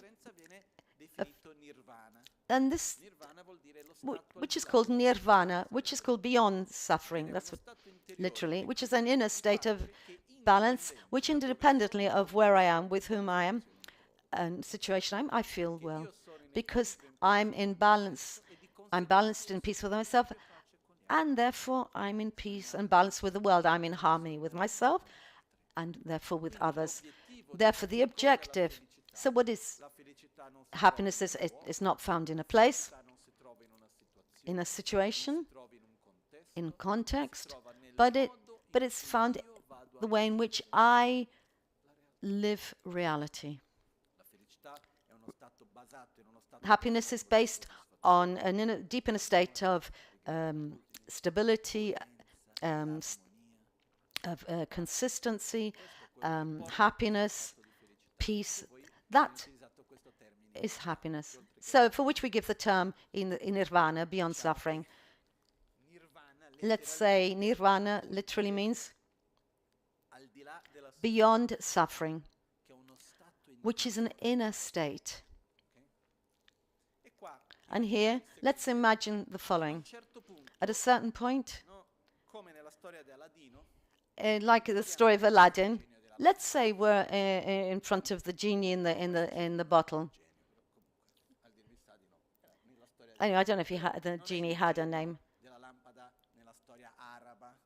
But not the genie. Let's say it's not the Arab genie that gave you 3 wishes. It's a Tibetan one that gave you, who's in a vase like this. And this genie comes out of the bottle. So you have one choice between these two. Let's just imagine this genie comes out and he offers us, let's imagine, everything that you want materially. Let's just allow ourselves to imagine this. The body, how would you like the body? How would you like your body to be? Shorter, taller, fatter, thinner, man, woman, how would you like to be? Material situation, what would you like to have? Would you like to have more money? More money in the bank. Well, would you like to own a bank? A friend of mine suffered so much because he wasn't able to buy a bank. What would you like to have? Let's imagine. I would like to have so much money that I wouldn't have to worry at all about money. Le case, che case volete? What houses would you like? How many? What style? Where? The seaside, the mountains. Yeah, what would you like to have as Mettiamoci un attimo for transport? What cost? Let's just imagine, allow ourselves to imagine everything that we are. oggetti da essere posseduti, immaginiamo anche le persone. We can also imagine people. A me delle persone I want to have people around me, people like this, that, the other. compagna, vorrei I would have a partner, a husband, a wife. come vorremmo Let's imagine che noi fosse. what our life would be like. Ci permettiamo di immaginare questo per un attimo. Let's allow ourselves to imagine this. That's the first choice that Genie gives us. Seconda scelta, The second choice. il genio dice la seconda The second choice. c'è sempre che ci sono queste offerte molto buone, c'è sempre una fregatura da qualche parte di solito c'è, no? Well, let's remember that Tutto quello che vuoi, I'll give you anything you want, but dentro rimani lo stesso. inside you remain the same, because as we know, the fantastic offers, there's usually a catch somewhere. La tua rabbia, But you know, you have still your fear, your attachments, your aversions. So you're the same as you are now. The second possibility, the Genie says, corpo che ti piaccia o meno è quel che è. the body is more or less, you're just going to have what you want. A material situation, Conto in banca, the bank account sia rosso, is in red or in the black. It's can't do anything. It is as it is. The work is, you have it or don't have it, you like it or you don't like it. The people who are around you, I can't do anything about that. cosa posso fare nella seconda scelta? What can I do in the second choice? Io posso togliere un po' di roba e aggiungere dell'altro. I can take out some stuff and put some other stuff in. I can take away your anger, your envy, jealousy, dissatisfaction, anxiety, fear. Posso darti uno stato di gioia, I can give you a state of joy, satisfaction, di amore, an altruistic love, harmony, balance, inner balance, a consistent view of the world that surrounds us. posso dare uno stato interiore di pace. I can give you an inner state of peace. Cerchiamo per un attimo di Let's just try and let's just try and imagine our own life le sue sfumature with all its che abbiamo, con la situazione fisica in cui with everything we have, tutto quello che with all its nuances. mettiamoci per un attimo di sognare. Così Let's come just ci permettiamo di sognare di avere la macchina di qua. okay, in the same way, let's try and allow ourselves to dream in the same that we would if we could wanted to have a beautiful car. Let's just Vita che abbiamo oggi, let's try and imagine what our life would be like without anger, envy, dissatisfaction, and in a state of harmony, peace, where we're in harmony and peace with ourselves and with others, dove sentiamo un where we sincero di amore, always feel sincere love for everybody around us and ourselves. e poi ci chiediamo, And then we ask, which of the two we want? io ogni tanto ho sentito la risposta, è un po' di tutti e due. I often hear people ask, well, I'd like a bit of both, please. Due vuol dire che non ci fidiamo veramente del secondo. Okay, when you say a bit of both, it means you don't really trust the second one. In my life, Quali dei due io cerco di w- agire? In quale direzione sto andando? in which direction am I going in? Let's ask ourselves. Perciò, Therefore, secondo Buddha, la felicità according to Buddha, is the second. It lies in the second. It's an inner state. It's a sensation. It's not an external context. It's a sensation, usato questo termine nirvana. which this term nirvana is used to Cosa describe. fare per essere felici e non soffrire? And what to do to be happy? What should we do to be happy and not suffer? Which is the fourth point. Quello che Buddha And here, chiama il sentiero. Buddha talks about the path. E questo sentiero And this path ha diverse parti. has many distinct parts. Si può spiegare e dividere in tanti modi. We can divide in many different ways. Poche parole But I wanted to say today, very briefly, just divide it in two different approaches. That's the approach I want to take today. si complementano. So which complement each other. Prima parte, il The first part, raggiungere uno the path to reach a state of happiness and inner stability, lo sviluppo di tre caratteristiche. is based on the development of three characteristics. Remembering one thing before we talk about this. Maestro buddista si chiamava Geshe Chikawa, Geshe Chikawa of the 12th century said, la mente è piena di difetti. the mind is full of defects, but it does have one Ciò che tu great quality. That which you teaches it, it follows. diceva anche l'altro maestro Shantideva, Shantideva also said, per Modekaya Yomain, non c'è nulla che non sia facile una volta abituati. there's nothing which is impossible once you get used to it. So our mind is very malleable and is based on habits. And therefore, it's possible to change and transform our mind, the way which live our life, and we experience reality. The more I react in this way, the more, in a certain way, the more I reinforce a certain quality. Or the first quality that we must develop to develop this state of happiness is called independent, which literally means the certainty that I can emerge. Emerge from what? From a state of suffering. Therefore, it's the certainty to be able to, of being able to attain nirvana, to be in peace with oneself and others, which is called self-love, love towards oneself. What does that mean on a practical level? What does it mean? Okay, first step, love oneself. To love myself means to recognize that which is good for me physically, verbally, mentally, and I do everything I can to cultivate that which is good for me. I recognize that which is bad for me, and I avoid everything that's bad for me. Abbiamo dei comportamenti, delle abitudini che ci fanno male? E che sono delle abitudini? No? Io una volta sono andato a trovare mio nonno in Brasile, che adesso c'ha 98, ma quella volta aveva 92, questa volta, e aveva appena passato per un momento molto difficile, perché erano entrati dei ladri in casa in Brasile, hanno messo la pistola in testa alla nonna, aveva 89 anni, tutta una situazione, quindi la nonna ha paura di dormire in casa. Mio nonno disse: non è così facile cambiare casa con 92 anni, eccetera, eccetera. Tutta una situazione abbastanza difficile in tutto questo. Figuriamoci, la nonna con 89 cominciare ad andare dal psicologo. Tutti e due bravissimi. Però vado dal nonno e gli chiedo: nonno, come stai? Era da un po' che non lo vedevo. Lui mi dice: bene. A un certo punto gli dico: e quelle problematiche lì? He said, sorry, despite all his traumatic experiences of thieves, he said, well, life's like this.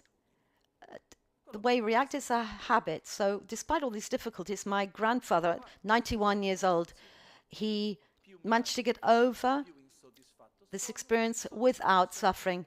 So the more I complain, the more dissatisfaction I have, and the more I suffer. The more grateful I am, the more I rejoice, the happier I am. And the more I rejoice, the more satisfied I am, the more happy I am. We live in a context. We have this generalized habit of complaining and criticizing. When we meet each other and we talk about something, it's as if we had a gun inside and we look through the sight trying to shoot something, to look for a defect. Or when we know somebody, a new person, have you seen that new person, how nice they are? But he has this point that's not very nice. Once somebody asked Lama Gachin, a journalist, I asked Lama Gachin, why do you have so many friends? And it was true, he had hundreds and thousands of friends. And he said, well, because I relate to the positive aspects of each person, not the negative aspects. I try to increase their qualities and not focus on their defects. But we live in a context in which there's this pandemic, this virus of dissatisfaction and criticism. There's a strong habit to criticize and complain. Constructive criticism is fine, to see what can be improved. But criticizing itself does nothing other than to increase dissatisfaction. Therefore, when I see that criticizing hurts me, what should I do? To avoid it. Even if I have to bite my tongue, because the more I criticize, the more I will criticize. One reminds me once a situation that made me smile. we were at, eating at a table. There was somebody at that time who had a very strong habit of complaining, and that day, that person, they all went well, everybody was very nice, and I saw that person who was very unease, and he was really kind of tense until he let go and finally gave way to criticism, as if he couldn't contain it anymore. And he had to find something that wasn't right because it was such a habit. So where we have our, not here to point finger at everybody, but so we need to look at ourselves to see. The first step is to recognize what is good for me, of my own mental, verbal and physical habits that are good for me, which are bad for me. Abandon those which are bad for me and cultivate those which are good for me. Is that clear? It's not easy. And within this, there are many steps to take. We can go into detail. The path, one of the first steps is to recognize the preciousness of this life. Not to take anything, not to take what we have for granted. This is fundamental. The second step to love oneself is to recognize that we will die. Because sooner or later we'll die, right? And sometimes I hear people say, if I were to die, and I say, well, what other choice do you have? Because if I were to die, if I should die, hey, wait a minute, stop. You have another alternative. I would also like to know. In our human folly, and there are people who actually look for this alternative. They invest. There's a company where people invest hundreds of millions of dollars to find a cure for death. So, and they say in the and they say the people. They say in 2030 there will be people who live for 300 years. And I asked myself, well, who would want to? I imagined a state in which if you went to a psychotherapist with this very, very long life, to live a long life badly, if we have a balanced life where we're satisfied, healthy, and we cultivate a state of joy and happiness, fine to have a long life. But if we have a life in which year after year we cultivate, reinforce traumas, fears, anger here, the son who does this, oh, who wants it? Beyond all this, the fact is that we'll die. Or not? Anybody has a doubt about this? But however much it seems strange, even if we know that we're mortal, we live as if we were immortal.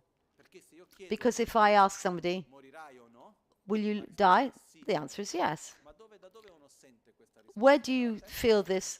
Do you feel this in the head or in the tummy? If you say yes, I'll die.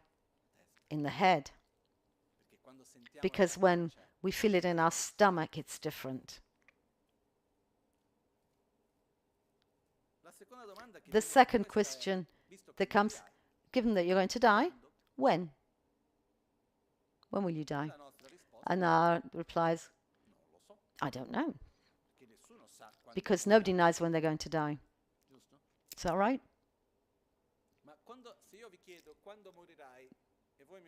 And if I ask you and you say, I don't know,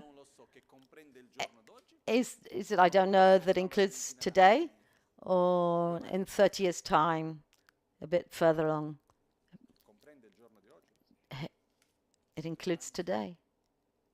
Within lunchtime, could it be? or not?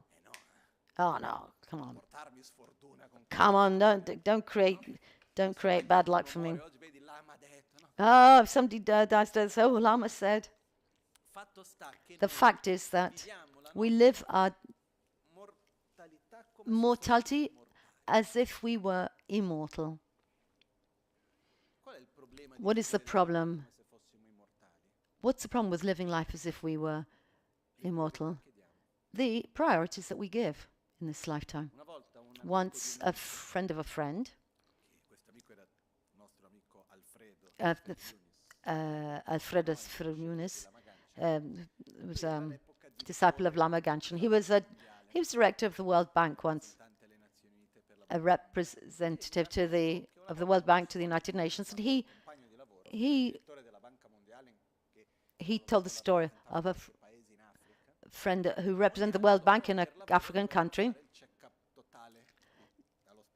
So every year they had to have a medical checkup in the hospital, and this friend of his, who had so many, he was so busy with appointments and in Washington, and he had the test, checkups, and he got out of hospital and he went to work, and at a certain point he received a call from the hospital. There's a term. They told me, you need to organize yourself. You're going to die. And he asked, what's happened? You've got such an advanced cancer. We can't do anything. And how long have I got? He asked. And they said, so he said, I'm sorry, we think we've got 2 months. What did he do? He cancelled all his appointments. He goes home. He tries to. He sums up the courage to call his son, he hadn't talked to for years. He takes out the books that he should have read and didn't read, and he starts seeing life as through the eyes of somebody who knows he's going to die very soon. So what should I do? And this process, and he talks to this friend of ours, Alfredo, and he sums up the courage finally to call his son. And the next day, he receives a call from the hospital, president of the hospital. Sorry, there was a mistake. We got mixed up with our clinical reports with somebody else. So what did he do? He put he didn't call his son, he put the book on the bookshelf, and then he returned to his lifestyle as somebody who's immortal. Unfortunately. Death brings us helps us to look at our priorities again, to understand what is important for us. Because the problem is not dying, let's remember this. The problem is, if dying were a problem, there would be a solution. Dying is a fact, and there's nothing wrong with dying. The problem is to live badly, and to live life in a superficial way, cultivating rancor, conflict, not living with joy, without giving a meaning to life.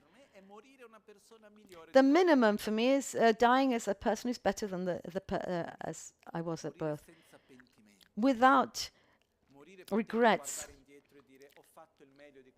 and being able to look back and say, I did the best I could. That's important. The problem is not dying. The problem is living badly. And for this, fortunately, there is a solution, that we can live well. Therefore, first I recognize the preciousness of this life, and then I appreciate the awareness of my own mortality. And the third is is Perché se voglio star bene devo creare le cause per stare. it's a certainty that to be well, I need to create the causes.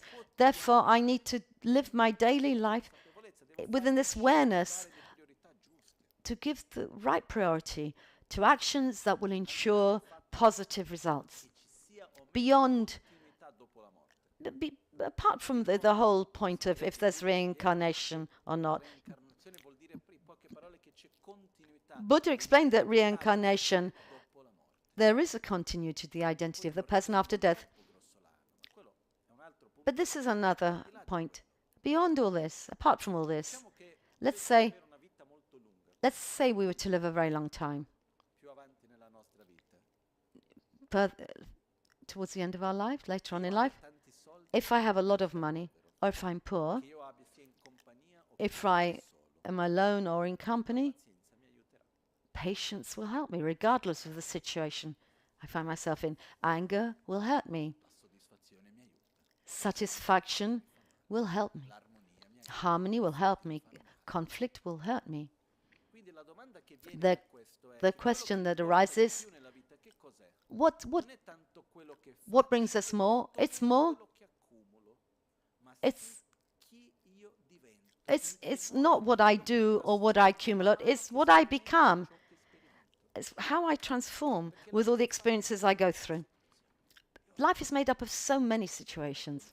Some easy, some difficult, some pleasurable, others Però la cosa importante unpleasant. quando viviamo una situazione, But what quella happens? situazione è piacevole o But the important thing is not if that situation is pleasurable or not. The important thing is the way in which we live that situation, and as a consequence, how we transform ourselves. dopo quello. What are we after this? What do we become? In what way do we grow? Perciò Therefore, the first step in loving oneself, c'è un punto importante. there's a very important point, which is to allow ourselves to dream. Io chi voglio essere? Who do I want to be?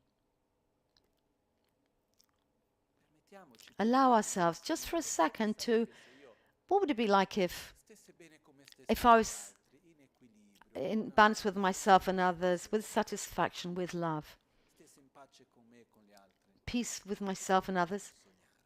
Allow ourselves to dream. E di conseguenza And as a result, e agire per fare di quel sogno and una realtà. we live and act in a way so that dream becomes a reality. Io citando un poeta, Let me just cite a qual è la funzione dell'utopia poet. People might say it's dell'orizzonte? a, Cammino verso l'orizzonte, somebody said, well, that's utopia. What's the function of utopia? It's like, farci camminare. is it the same as the horizon? What's its function? Its function is to give us a certain direction in which to walk. Nulla, rimaniamo fermi dove siamo. When we believe in nothing, we remain Vita, no? Una volta stagnant, stuck. i romani, pane, circus. So let's just say, what did the Romans say? The Romans used to say bread and circus. Now we say pizza and Netflix. Vino e grana, non lo so. Whatever it might be, Ognuno ha le sue. everybody's got their own thing they like. But the fact is that if we just distract ourselves, we take up our whole lives just distracting ourselves with suffering, trying to get what we like and avoiding that which we don't like, Utilizzare la vita instead of using our life to walk towards a bigger objective. per permetterci di sognare. So for that, it's important to allow ourselves to dream, to have a bigger objective. Il mio obiettivo maggiore For me, the biggest objective is to be in peace with myself, in harmony with myself and others, independently where I find myself, with whom I'm with, and what situation I'm in. non ci sono ancora arrivato, ma I haven't got it yet, but that's where I'm heading for. That's the direction I've given myself. When I live a difficult situation, which happens, io cerco di vedere I try, posso imparare. what can I learn? How can I grow from that situation? Questo è quello che tutti possiamo fare. Questo è il That's what we can all do. amare se stessi. So that's the first point, loving ourselves. Qua c'è già per tutta la vita. And here we've got enough for the whole for our whole lives. Secondo passaggio, The second step is amare gli altri. love others. Permetterci Allow ourselves di vedere, to see the other. di essere davanti a un altro essere the fact that there's another being in front of us, another person, and to say to this person, your happiness is as important as my own. From the depths of my heart, I desire that you be happy.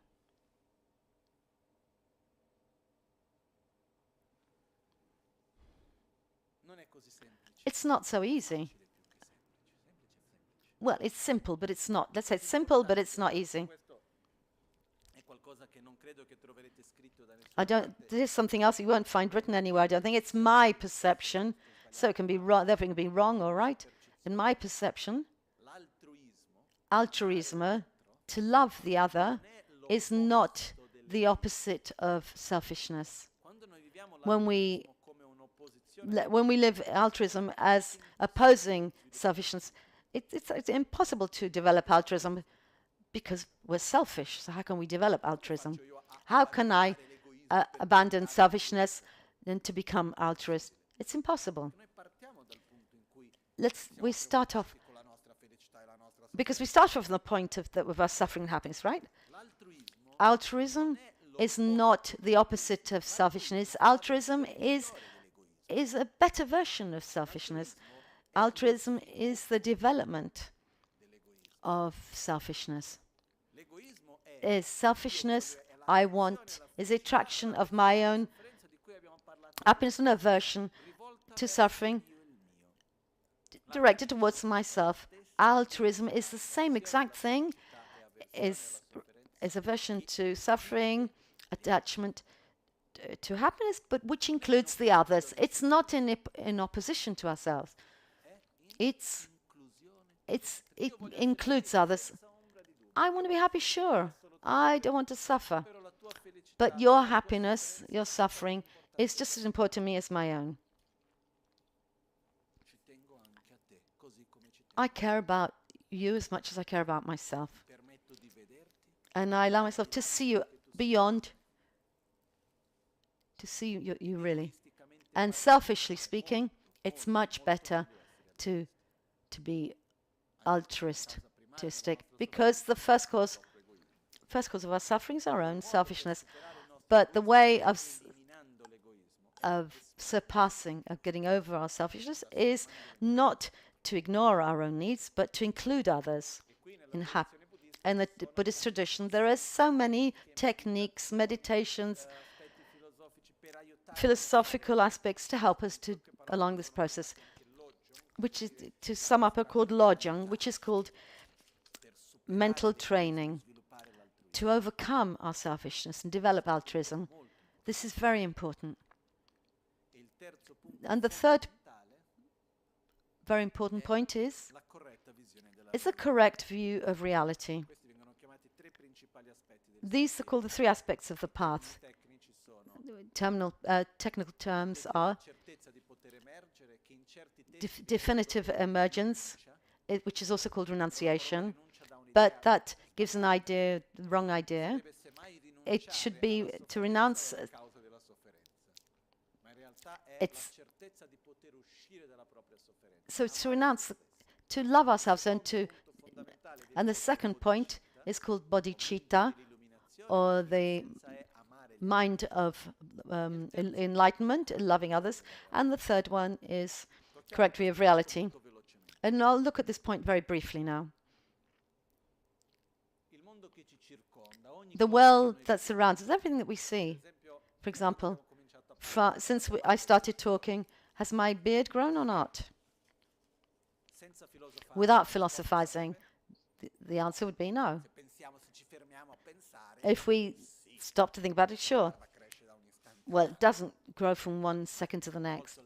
Once I read that the speed of the growth of a beard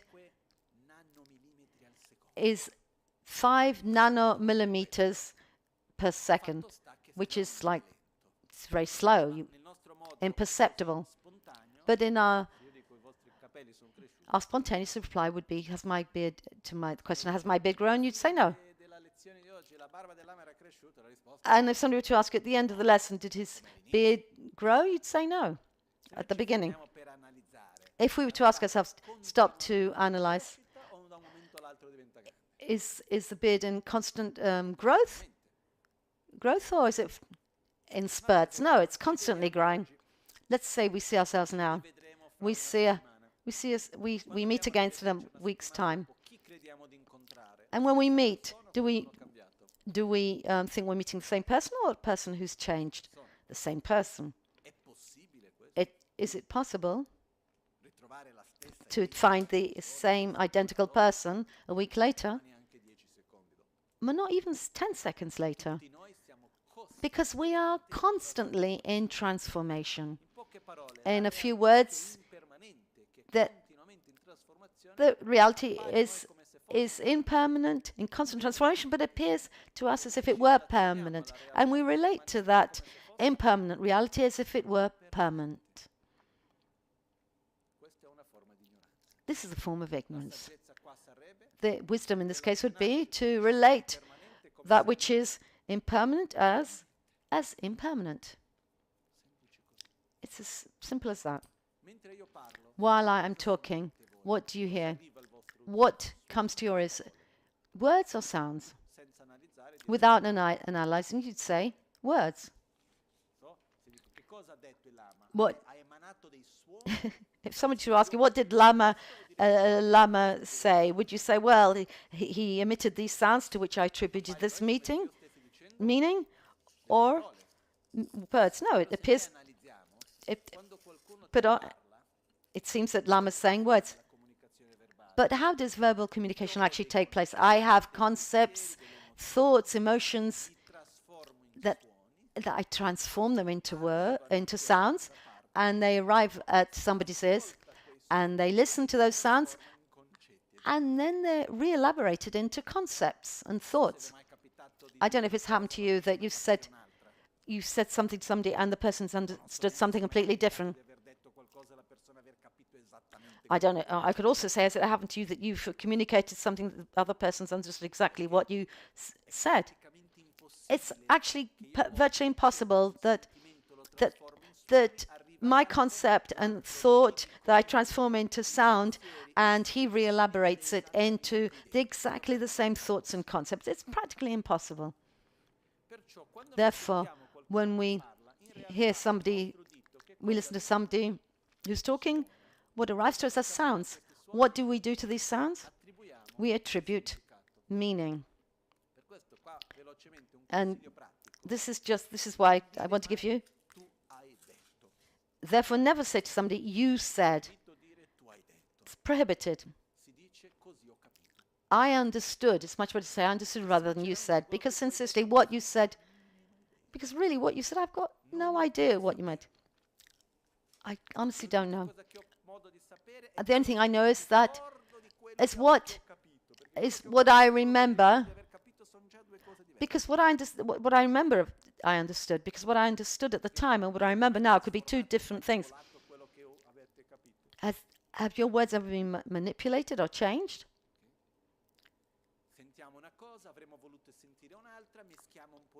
So I hear something, I wanted to hear something else, and we mix the two together. Therefore, when we see something, what do we see?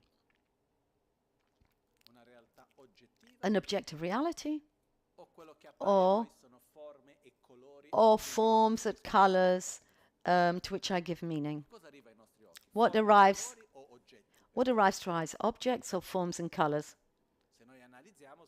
If we were to analyze, they're forms and colors. But without analyzing, but I'd say object. When it's not like that.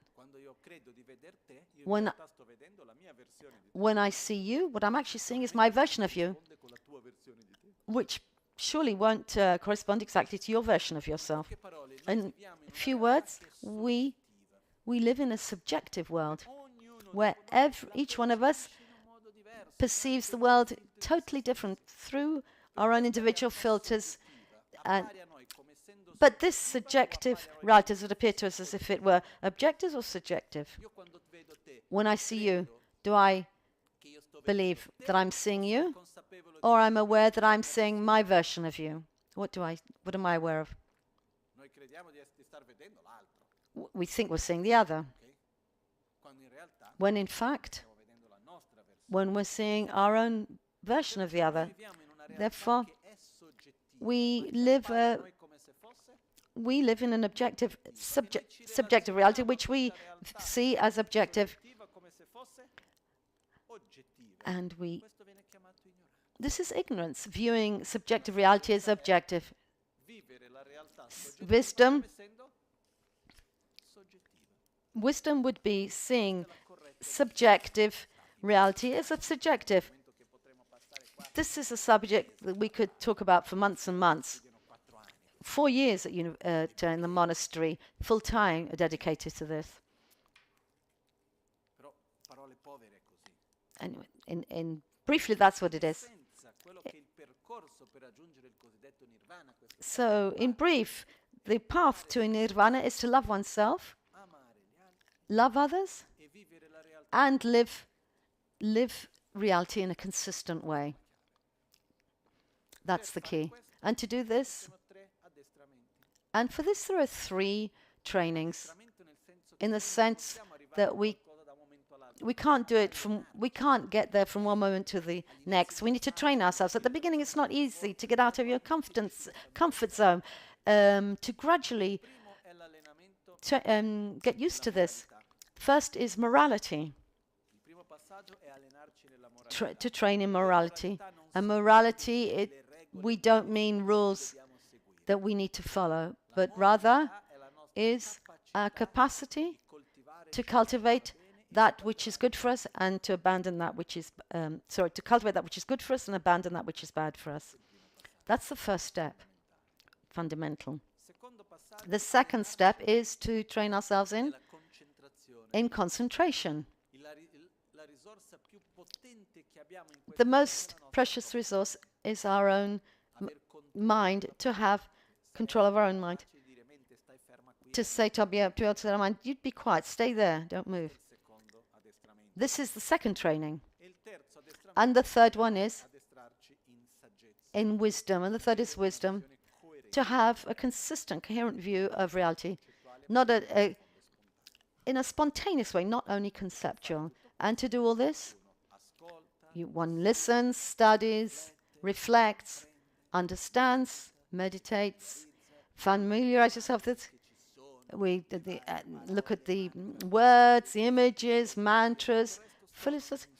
These are a support for the inner path that we are on. There's no expectation or the objective that we have to be Buddhist. Sorry if I say it so bluntly, but what do I care if you're Buddhist or not? What is important for me is that how you live your own life with love, satisfaction, or attachment. If you live your life in a consistent, coherent way, respectful way, with satisfaction, with peace, that's the thing that's important. And Lama Ganchen reminded us, inner peace is the most solid foundation for world peace. Inner peace is the most solid foundation for peace in family, in work, in any situation. But it has to start with us. There's a verse of Buddha's in his teachings. Io sono il mio proprio protettore, io sono il mio proprio nemico. Uno dei primi passaggi per cominciare a seguire quello che Buddha ci ha trasmesso è quello di smettere di vittimizzarci. Prendere la responsabilità della nostra vita sulle nostre proprie mani. E con amore verso noi stessi, perché noi non dobbiamo metterci con attitudini di colpabilità verso di noi. Facciamo ogni tanto delle stupidate? Sì. Perché? Perché abbiamo i nostri condizionamenti, le nostre abitudini, eccetera. Noi ci dobbiamo accogliere con amore. We need to embrace ourselves and direct ourselves. Even if we do stupid stuff, we all do stupid stuff. That's not the important thing. And take us towards that which brings us to a more joyful state of mind. To cut along, so what is suffering? Why do I suffer? What is happiness? what do I do to be happy? What I invite you to do is to reflect on these 4 points, and formally are called the truth of suffering, the truth of the cause of suffering, the truth of the cessation of suffering, and the path. Truth meaning the perception of reality, our paradigm. We have to see what our own paradigm is, and to see if that which Buddha taught us seems consistent. People ask if it's a religion or a philosophy, and I say you can live it as a philosophy or as a religion. The most important thing is it's a vision of a world vision, paradigm, rules of conduct, what is good for us, what isn't good for us, etc. And every now and again, Buddhists can do this or the other. But and I say, sure, Buddhists can do everything, but he's responsible for the consequences. There's no rule. There's no rule. Buddhists can't do this. But it does say that if you steal, kill, etc., there will be certain circumstances. You can do it. You can do whatever you want, but the responsibility is yours. There's things. If you do these, there are no rules, but rather it's pointed out that if you do certain things, there will be consequences. It's not a question of you can do this or not do this if you're Buddhist. There are rules of conduct which are personal. There are 3 vows, sets of vows: external, internal, which are even deeper, pratigmoksha, bodhisattva, and tantric vows. So we won't go into these 3 types of vows now. In Buddhism, we have a world vision, rules of conduct, and instruments, tools, recitation, philosophy, explanations, sacred altars, that all serve, which are simply instruments to develop love and wisdom, and a vision which is coherent with the world as it really is, which is consistent with the world as it really is. And if someone has their own religion, Christianity, and wants to learn something about Buddhism, just to take bits and pieces, and they ask, can I? And I say, absolutely, yes. Lama Michel always said, everybody's welcome to take what they want and take what you believe to be useful and leave that which you believe is not of use. But the important thing to ask each of you to please is to remember that life passes very quickly, and it doesn't happen who knows where, but it happens here and now, in every second, in every interaction, in every thought. Therefore, let's try to do that which is good for us and abandon that which is bad for us. And somebody will ask, well, is it difficult? I know it's not good for me to get angry, but I can't help it. And here, even if we've gone over time, when we see that we have bad habits, for example, to get angry, the first thing is we need awareness. And the next step is, I know it's... So the first thing I do is it arises, I don't give it any attention, I wait, I don't get into dialogue with it, I wait till it passes. I don't enter into a dialogue with this. Like a wave that comes and goes, like a wind that comes and goes, and I remain where I am, like a tree. And doing this, and gradually, and then eventually, I'll see that anger, for example, passes, and if I manage not to react physically or verbally, sooner or later it passes. The only time. So every time I do this, get weaker and weaker, because every time I give it attention, I react physically, verbally, or mentally, it's reinforced. So the important thing is to take the reins of our life, to stop victimizing ourselves, to say, what can I myself do? What should others do? In my reality, in my context, what can I do? What is within my own reach? Now there's a war. There's so many horrible things happening in the world. What's within my reach? What can I do? It's there that we have to react. It's useless to say, oh, the others should do this, that, and the other. Well, even the person next to us 24 hours a day, we can say, you should do this and that. So without saying, oh, the president of that country should do this, that, and the other, what is useful is to look inside and I myself, what can I do? I can be less, to be selfish, include others, to see the needs of the others, to react with love. What can I do? Is found within our reach, what I personally can do. And it's there that we need to react, because if we just say, oh no, it's too difficult, we won't even start. But we need to react according to our own possibilities and our capabilities. So again, let me just say that we need to react with it, which is within our reach. If there's anything that we've said today that you think may be of use, please put it into practice. That's the only thing I would ask of you today. Let's conclude here.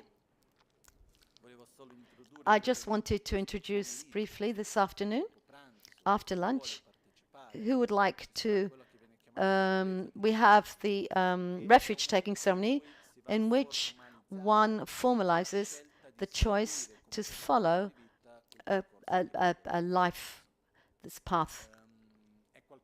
It's something which this ceremony, this formalizing this wish, I always did it in a very private way. I never did it in a plenary way, public way, because actually it's a very private, personal thing, and therefore it should be very felt. It's said originally that one should wait 12 years before taking average. But okay, now things are a bit different. But what happened was I had very little time available for all the things I had to do, and some people asked me, so I'd always say yes, yes, yes, yes, and then months would pass. And then I realized there's this magic thing called a calendar, a diary that you're tied to doing something because you wrote it. So I put on my diary once a month, refuge taken, and for who knows what it means, and who would just like to, is just curious and just to see what happens. It's not the secret ceremony that you can't see, but it's something for those, for those who know something about Buddhism, who've made the first approaches, and who would like to formalize their, let's say, commitment to the path, who took refuge before, and would like to reinforce it. To those who take it for the first time are welcome, and those who were just here for curiosity, that's also fine. So let's just make our dedications. Atisha, there are two things he said. At the beginning, you need to generate motivation and the awareness of why we're doing something, and at the end to dedicate what we've done. So now we'll finish with our dedications. Let's take all the energy of what we have done, principally for the inner peace for all beings. And where there's hate and anger, there should be peace. Let's dedicate that each one of us, can we put into practice to abandon that which is bad for us, cultivate that which is good for us, so that in order to have resist to help others, we need And remember, in order to help others, we need to help ourselves first, so that illnesses can be pacified, that beings be free of any form of illness, and there be peace in every family, in every social context.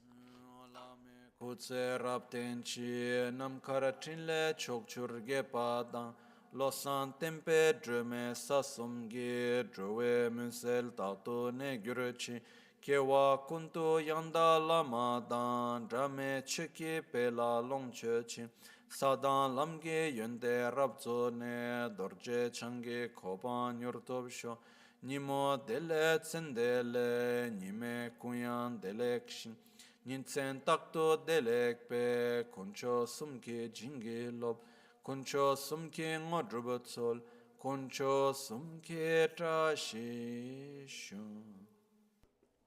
At dawn or dusk, at night or midday, may the three jewels grant us their blessings. May they help us to achieve all realizations and sprinkle the path of our lives with various signs of auspiciousness. Grazie a tutti. Thank you, everybody. Have a nice lunch, and we'll come back. So we'll start again at 3:15. Thank you.